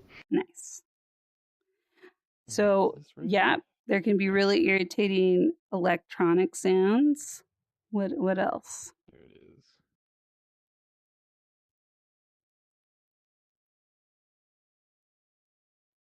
Traffic noises. Ooh, honking, revving engines. Yeah. The guy in the fast lane not going fast enough. Ooh. Now we're getting into stimulus beyond audio. Snapped like 10mm bolt that turns like a 2-week repair job into like 5 months. Oof. That's intense. How would you, so Sim was saying earlier tapping her foot, but maybe we can't see her foot tapping in VR. How would you make a sound that might cue us in that you're feeling irritated? What would come out of you? Probably a sigh. Ah, can you show us what a Frofidor irritation sigh sounds like?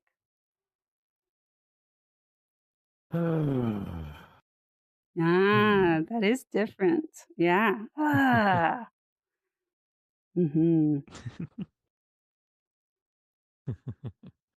And notice the sounds that echo it, right? Because we're giggling, right? So we're releasing the energy as a way to kind of respond to it. I hear you, and I'm going to laugh a little bit.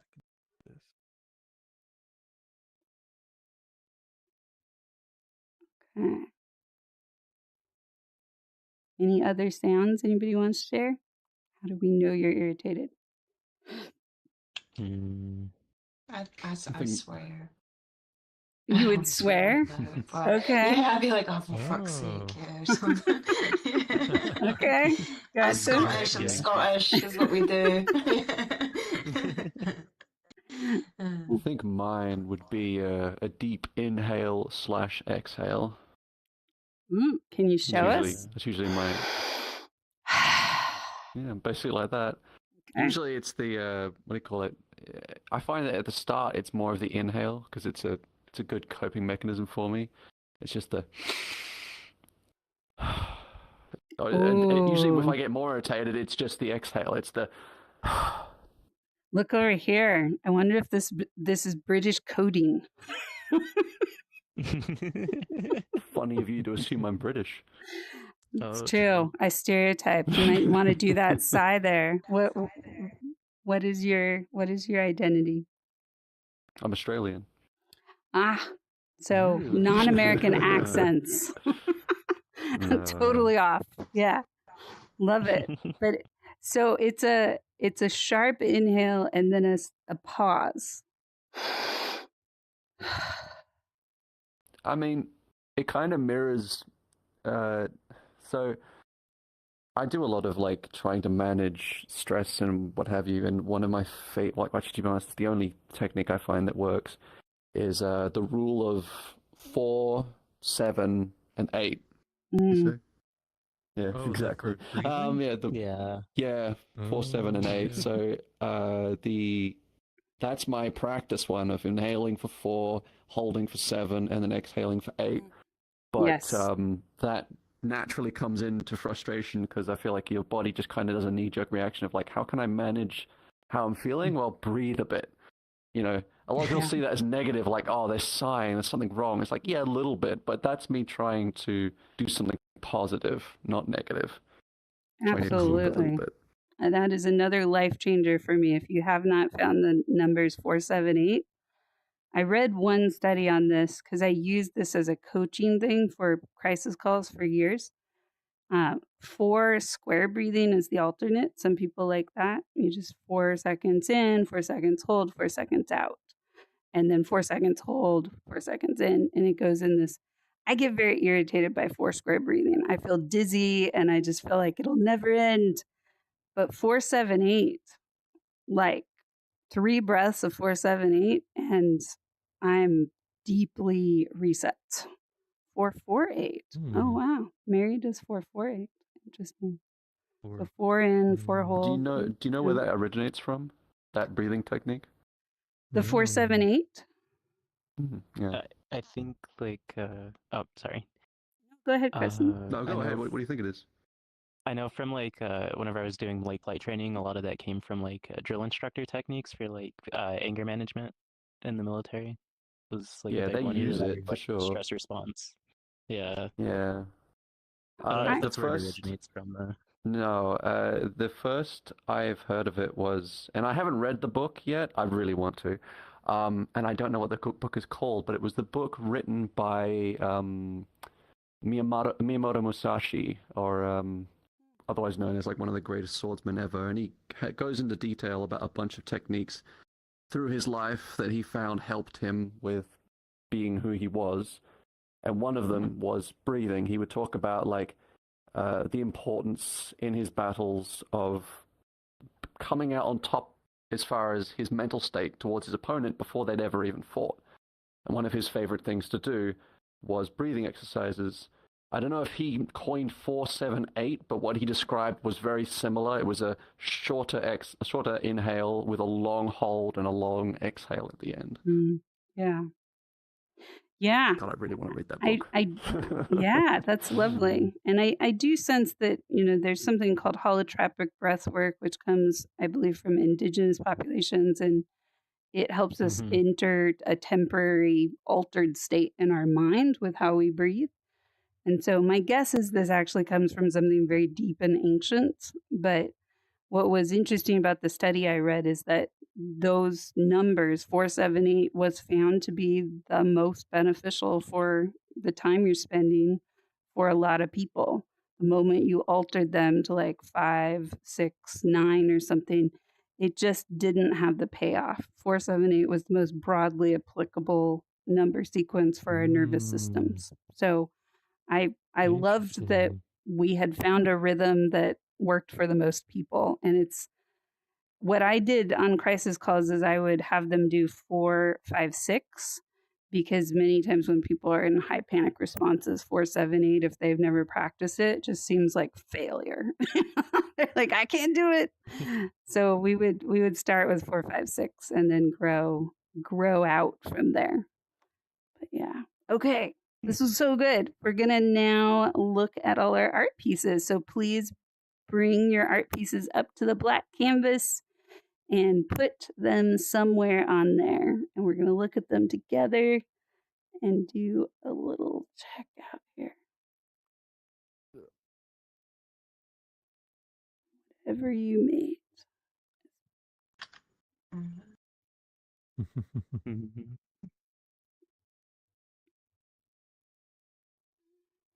Yay. I don't know if that one will fit. There we go. Look at all these black and white images. So good. I think you can rotate it.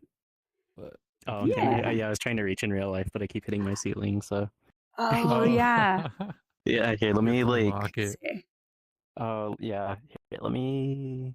My bad. Can you not move it? There we go. I think you should be able to now. Hit all of them. You in trouble? Toasty, you got this. You want me to grab it? Or? Oh. Thank you very much. Please. Yeah, so you gotta, oh, okay. Yeah, you unlocked it. Perfect. There should be a lock button since it's left for you. If you unlock it says I drew someone it. else. Hey. Oh, wow. Yeah, no worries. Good job, Firebee. Way to rotating it, make it work. There's the cuss. Well done, Firebee. You accomplished. You've arrived. Sorry. No apologies. Oh, no. That's lovely. Okay, so. Okay, so we're gonna do a hybrid thing because I want to be respectful of our time here. I'm getting an echo off of Frofidor. That's interesting. Oh, but now it's gone. No, it was fire. I'm pretty sure it's silent. Yeah. I've put myself on mute. It's because of my keyboard's really loud and stuff, so I just put myself back on mute. Gotcha. So we have one painting of color, and then we have lots in black and white paintings. And look at the facial expressions we see on these paintings. That's something to notice just in itself. Yeah. And so who wants to go up first and just say like 1 minute about what it was like or what this symbolizes for you? I can go first. Okay, go for it. All right, so this is my painting. Sometimes whenever I get really frustrated, I've never owned a cat. Well, I guess I have, like never like my own cat, but I've always taken care of other people's cats, especially when they're kittens. And kittens get frustrated sometimes, and then they'd make that face. Basically, that's always been like my embodiment of like I am irritated. That's like my personal embodiment. Is I always just think back to like any one of the cats that I've taken care of, and I'm like, yeah, I'm feeling like that right now. And then that's kind of what I painted. Yeah, I love that. Hey, welcome, Gus. So something about that is seeing the cat close their eyes, right? So they're basically shutting out the stimulus and they're being like, ugh, I can see them cringing. Welcome, guys. So we're just finishing up talking about irritation, and you're welcome to hang out and learn irritation with us. You might not see anything on the canvases, though. So if anybody, I can see if I can take a picture so you can see this. Okay, while I'm finagling that, would somebody like to come up and share theirs? Oh, I see B jumping. Yay! Go B. Okay, hopefully you don't get an echo or anything. So you know when you do that like little squinty eye face at things when you're just like irritated or not impressed, and you all know that look, yeah. That's the look I feel like I have when I'm irritated, like the way I want to look at the world and everything in it, and I just want it all to leave me alone. And it's not so much like an aggressive look; it's just a stay away from me. I'm suspicious of your world because I get like that when I'm irritated. Anyway, that's just my face I have when that's kind of the face I want to make at everything, and just like just stick it on my face for like this is your resting irritation face. Yeah. It's a face I want to have, but I don't because I'm too polite. So I wouldn't look at the world like that. But inside, that's how I'm looking at everything. Yeah. Oh yeah, thank you. And very much like your cat over there, you both could have a picture together with your paintings. Yeah. I did notice they two were similar in the expressions. Yeah, expression. Yeah. Sometimes when we can't shut the world down, we shut it out with our eyes. We squint. Yeah. Lots of Let's give you some emojis, Farby. I forgot to say that for everyone else. You should all see how I'm having to navigate my one controller with both my hands. It's so amazing and irritating. It's like a symphony of irritation. Okay, thank you. Okay, who's next? We got so many good stories coming up. I can go next. Mary. Actually, Mary. Okay. Mary first. Let's go. I did see him raise his hand last. Okay. Good deal. Mary's next, and then Bass. I'm going to speak for this part. Yay! Mary's talking. Oh my god! One thing that always irritates me, I have long hair, and under certain conditions, like in the wind, it can like tickle my face. And so like, the sides of this character's face is all like jagged, because that's kind of how it feels. Like there's a little micro war going on between the hair and my nerves. And, I thought you had short and green hair. Oh, I think short and blue, green. Yeah, that's interesting. It's like a turquoise. Oh, right. Yeah. So used to your avatar. I never thought of you having long hair IRL. That's pretty interesting. Right. Yeah. So, I feel that around hair on the back of my neck. So I always have my hair up in a ponytail because I just get so like the idea of hair on my neck, especially if it's like a little sweaty, just gives me the heebie-jeebies, and I just want to I just have this phobia of it. It's very coming from Texas in the heat with very long hair, not good. Mm-hmm. So for the rest of my life, it's either short or it's in a ponytail. Similar to my avatar, I'm wearing a shirt and it has like this high collar which goes around, so I don't have to worry about that. Exactly. It guards your neck from it. That's great, though. Such a visceral example of irritation. Okay, Bass. Thank you. Thank you, Mary. Just want to say I relate to that because, yeah, I'm also a long hair haver. Oh. All right. So this is my computer. And this is... I wanted to go with something very specific because I just felt like it. This is my Ethernet cable, and it says 1 megabyte per second. This is something that has irritated me for about 8 years. Yeah, I've had extremely slow internet, and you don't know pain until all of your friends are in a Discord being like, let's go play this game. Everyone's got it downloaded, or they download it super fast because their internet's fantastic. And you hit download and you see 7 hours pop up on the screen. Or in my case, 12 hours or 24 hours. It was horrible. My internet's upgraded now. I went to great lengths to get it so it's good now, but this was the biggest irritator for about 7 years. Wow. So yeah. It's like I don't want any of that. A tech person's hell, basically. It's like pending upload in 8 hours, in 12 hours. Yeah, that's a good one.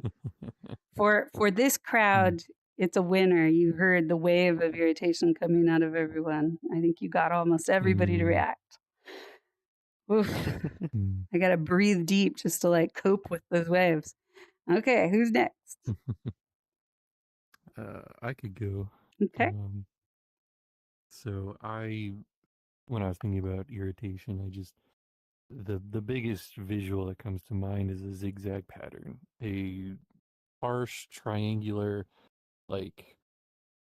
row of spikes that are just rubbing up against you in all directions, and it's like a jagged vibration of either sound or some awful fabric on your skin or some irritating just feeling that's just rubbing on your skin.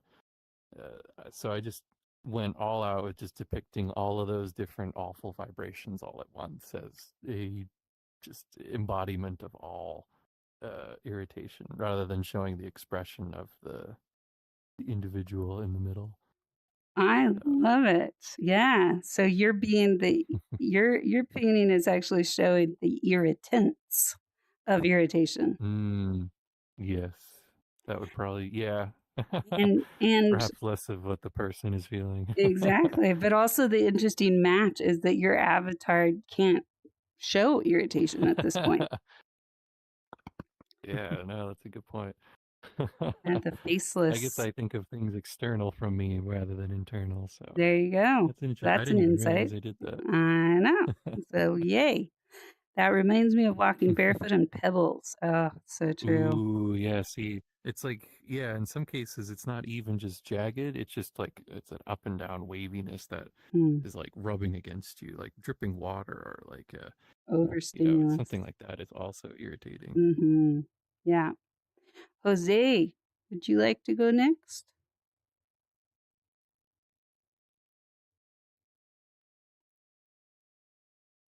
Okay, so in this painting, there's 2 layers. There's the main stuff in the front and all of these specks in the back. So irritation to me is kind of like the background, where it's kind of always there, but it's also kind of not solid. It's kind of these small dots in the background at all times. Yeah. Just the pinpricks on your consciousness.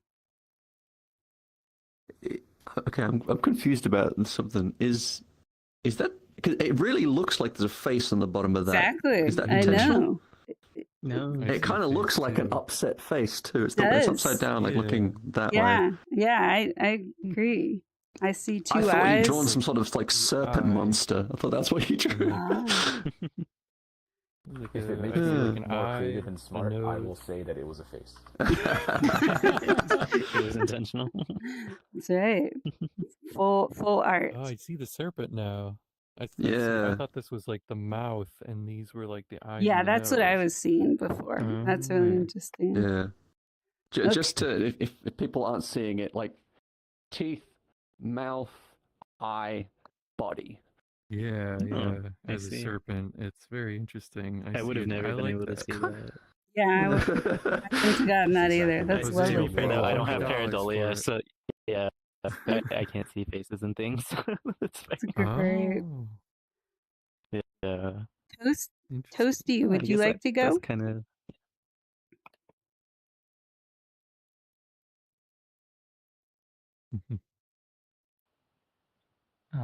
Okay, so my drawing was the center one right here.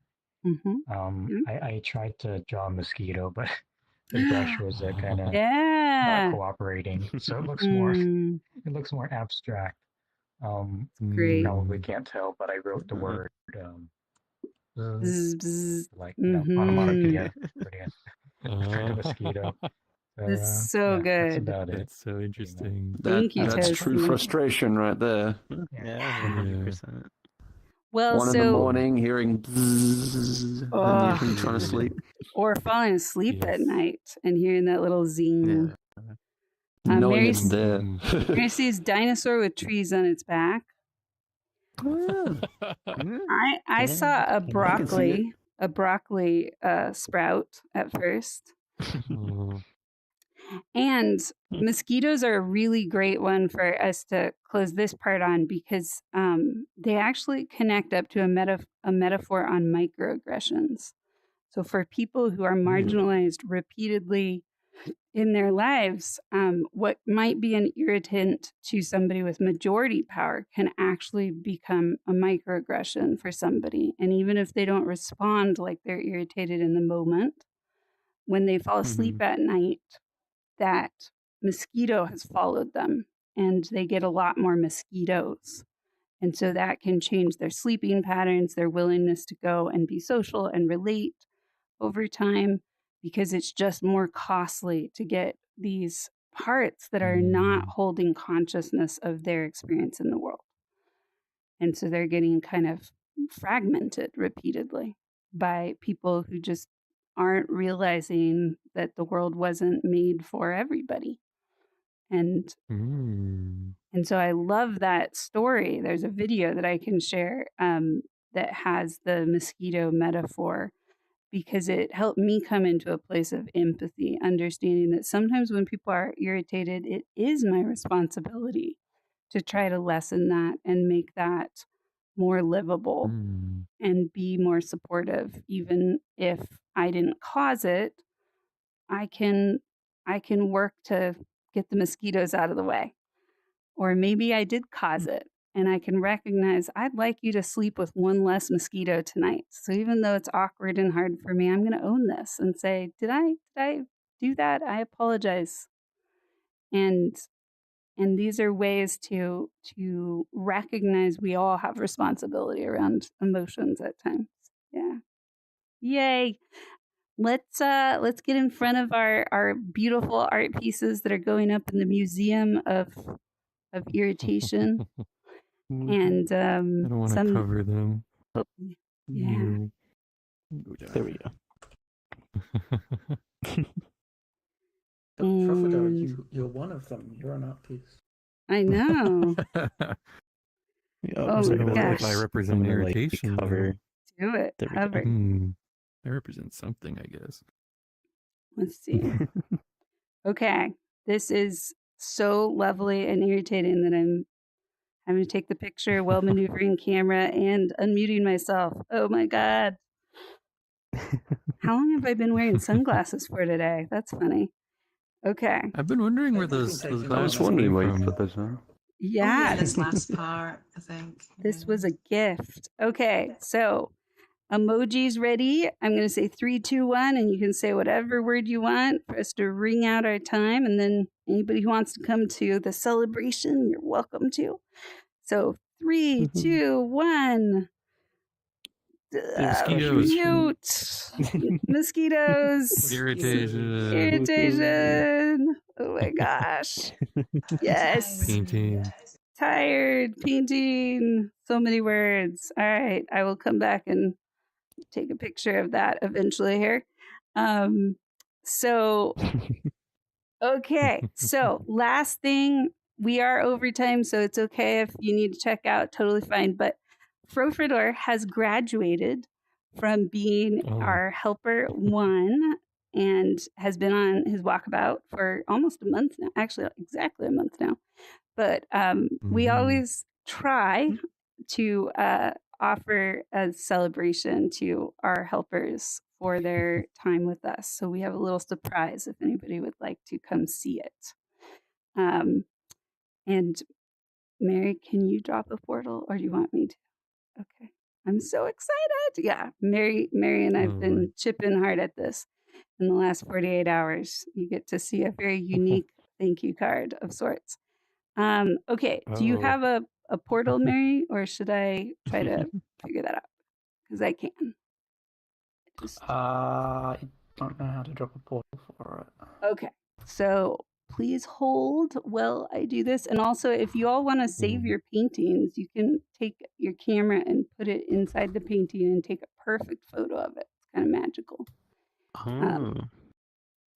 And where's my links? There's so a we would camera button on the canvas. Then it has instructions, but it's on top of my own drawing, so I can't tell what the instructions say. It's like open the VRChat camera and then place something at the canvas. I don't know if I totally get it. Yeah, it took me a while to figure it out myself. Here we go. I got it. Drop portal. Oh my gosh. Oh, you hopefully place it on top. Hopefully, if you are on, is anybody here on Quest right now? Let's see. What is this? Anybody here on Quest or no? Okay. Looks like no one's on Quest right now. Okay, so. good. Let's go then. Zoom. Join us. Fire, are you able to come? Or are you saying goodbye? Fire's thinking about it. I'm gonna head off. Okay. It was good to see you. It's good to see you guys too. Thank you, Fire. I have to say bye for a little bit, but I will more than likely join in like 10 minutes. Okay. Yeah, it's got a whole show to it. See you soon. All right.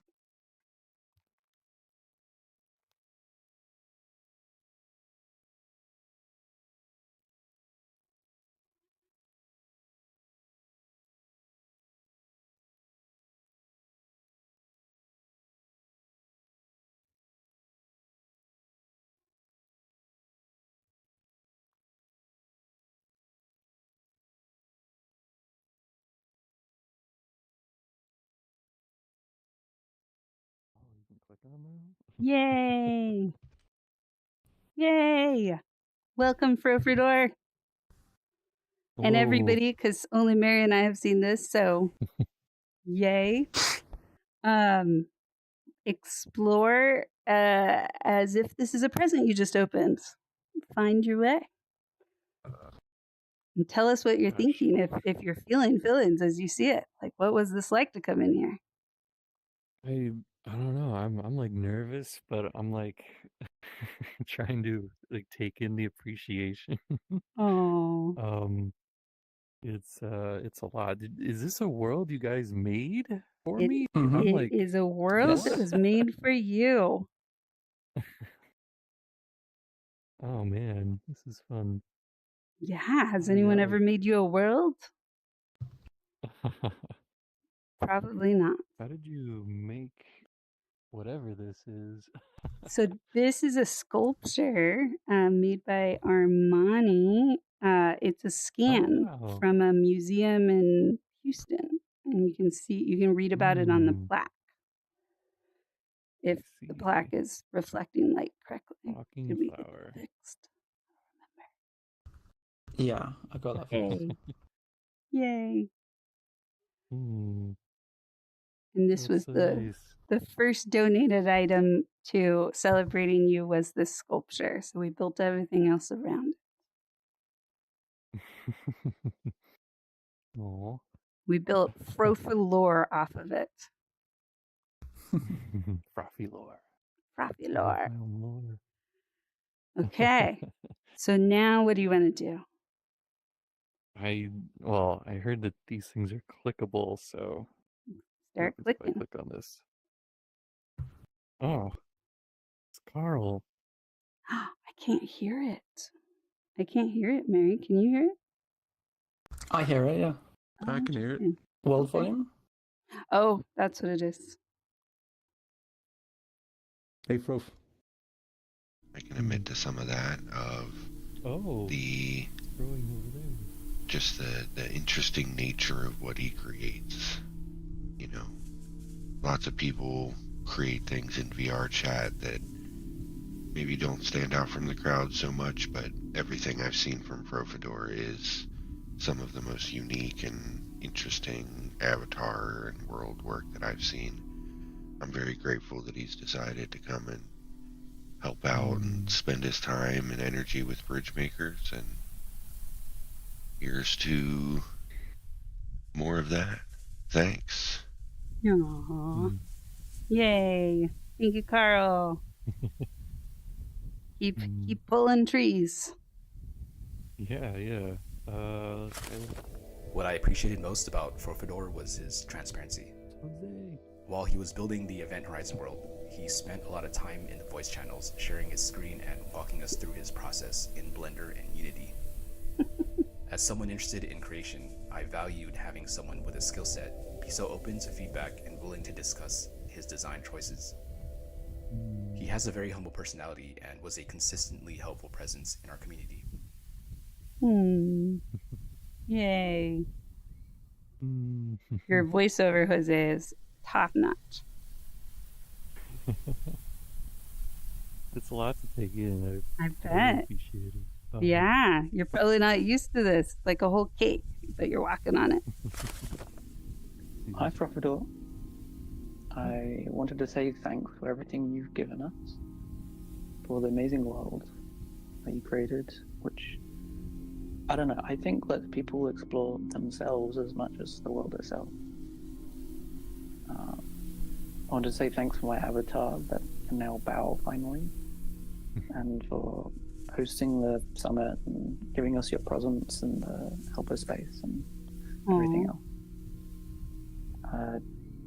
Think of you as pretty humble and pleasant company, and nice to collaborate with. And I like your avatars. I think they're a pretty rare form of self-expression. I don't see stuff like that often, and I appreciate that. Aww. Yay. Are we flooding you, Frofidor? You're like, what is happening? Yeah. Little. Little. Yeah. I wanna see the rest. I'm so curious. Do it. Hey, Frofidor, it's Scott, and I wanted to record a send-off for your walkabout. I'm really glad that I got to meet you. I'm excited to get to know you even more. Thanks for building such an ambitious world. It's really, kind of like a, what's the word I'm looking for? Magnus opus, is that like a word? Does that fit here? I'm not sure. But I hope the sentiment lands. Walkabout is an interesting part of the Bridgemaker culture. It's kind of like take a break and find out if the community still calls to you. I really hope it does, because I enjoy your presence. And, talking about that a little bit too, like you have such a mindful way of of being around. I always feel like heard and seen by you, and I appreciate that. And I also noticed you represent Bridgemaker like norms and cultures really well too. Like when someone comes in and says, "Hey, I didn't get a notice about this," it's like, "Well, did you?" So well done. You just did a bang up job as a helper, and hope to see you back. And I hope you get a good, well deserved break. Aww. Thanks, Yay. Scott. Aww. It's like birthday candles, but they're tree candles. It's really surreal and interesting. I love the concept. You'll have to tell me how you got the day-night cycle set up. That's really cool. Yeah, I think that was Armani. That was Armani. Yeah, that was Armani. We'll have to ask him. That's not how to do this stuff. Hey, Frofidor, this is Armani XR here. Speaking I was of, thinking about our memories, the first kind of, first memories we had together, and to me, it's like, I think back to museums and museums I've been to, and the sculptures around or outside there, and you kind of remind me of those, except that have come to life. So it's kind of it's fun to think about how you've emerged from those other memories and kind of come to life here in another reality. So it's really just fun to think about that and how you've expressed yourself here in VR like that. It's really great to see, and I enjoy it every time I see you. So yeah, I'm looking forward to keeping that going and seeing what new sculptures and memories you bring to life for not just myself but other people. So I appreciate you for that, and yeah, I'll look forward to more of that. Yay. Oof. Very nice. I think do we have one more tree? Did we get them We all? have one more. I think this one I've been going across. Okay. Let's see. Hey, Frofidor. Oh. Thank you for exploring YouTube and finding the video Virtually Impossible. It has been a virtually impossible plus Frofidor moment where you made it all possible. And so I guess your movie would be called Virtually Possible. I can't tell you what it we're so lucky to have the algorithms match you back to Pierre, Chad, and to us, and watching you grow here with us is such a joy. Yeah, what an adventure we are on. Thank you for such an incredible journey already, and wherever you are, you always will have brought a love letter to VR Chat through a world to just let them know they're seen and the bridge isn't completely broken.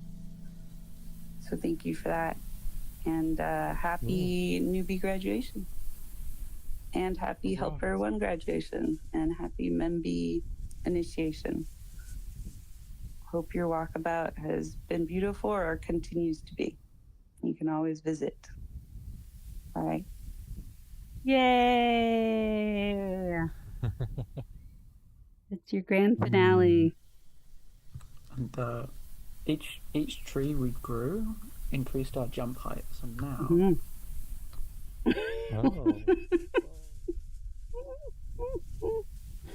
And now the jumps.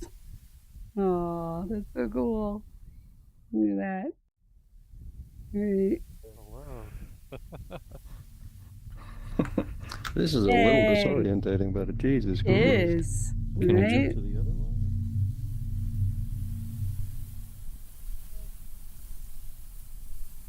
Ah. Cool.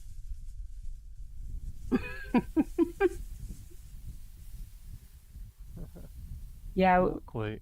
we didn't test all the rocks.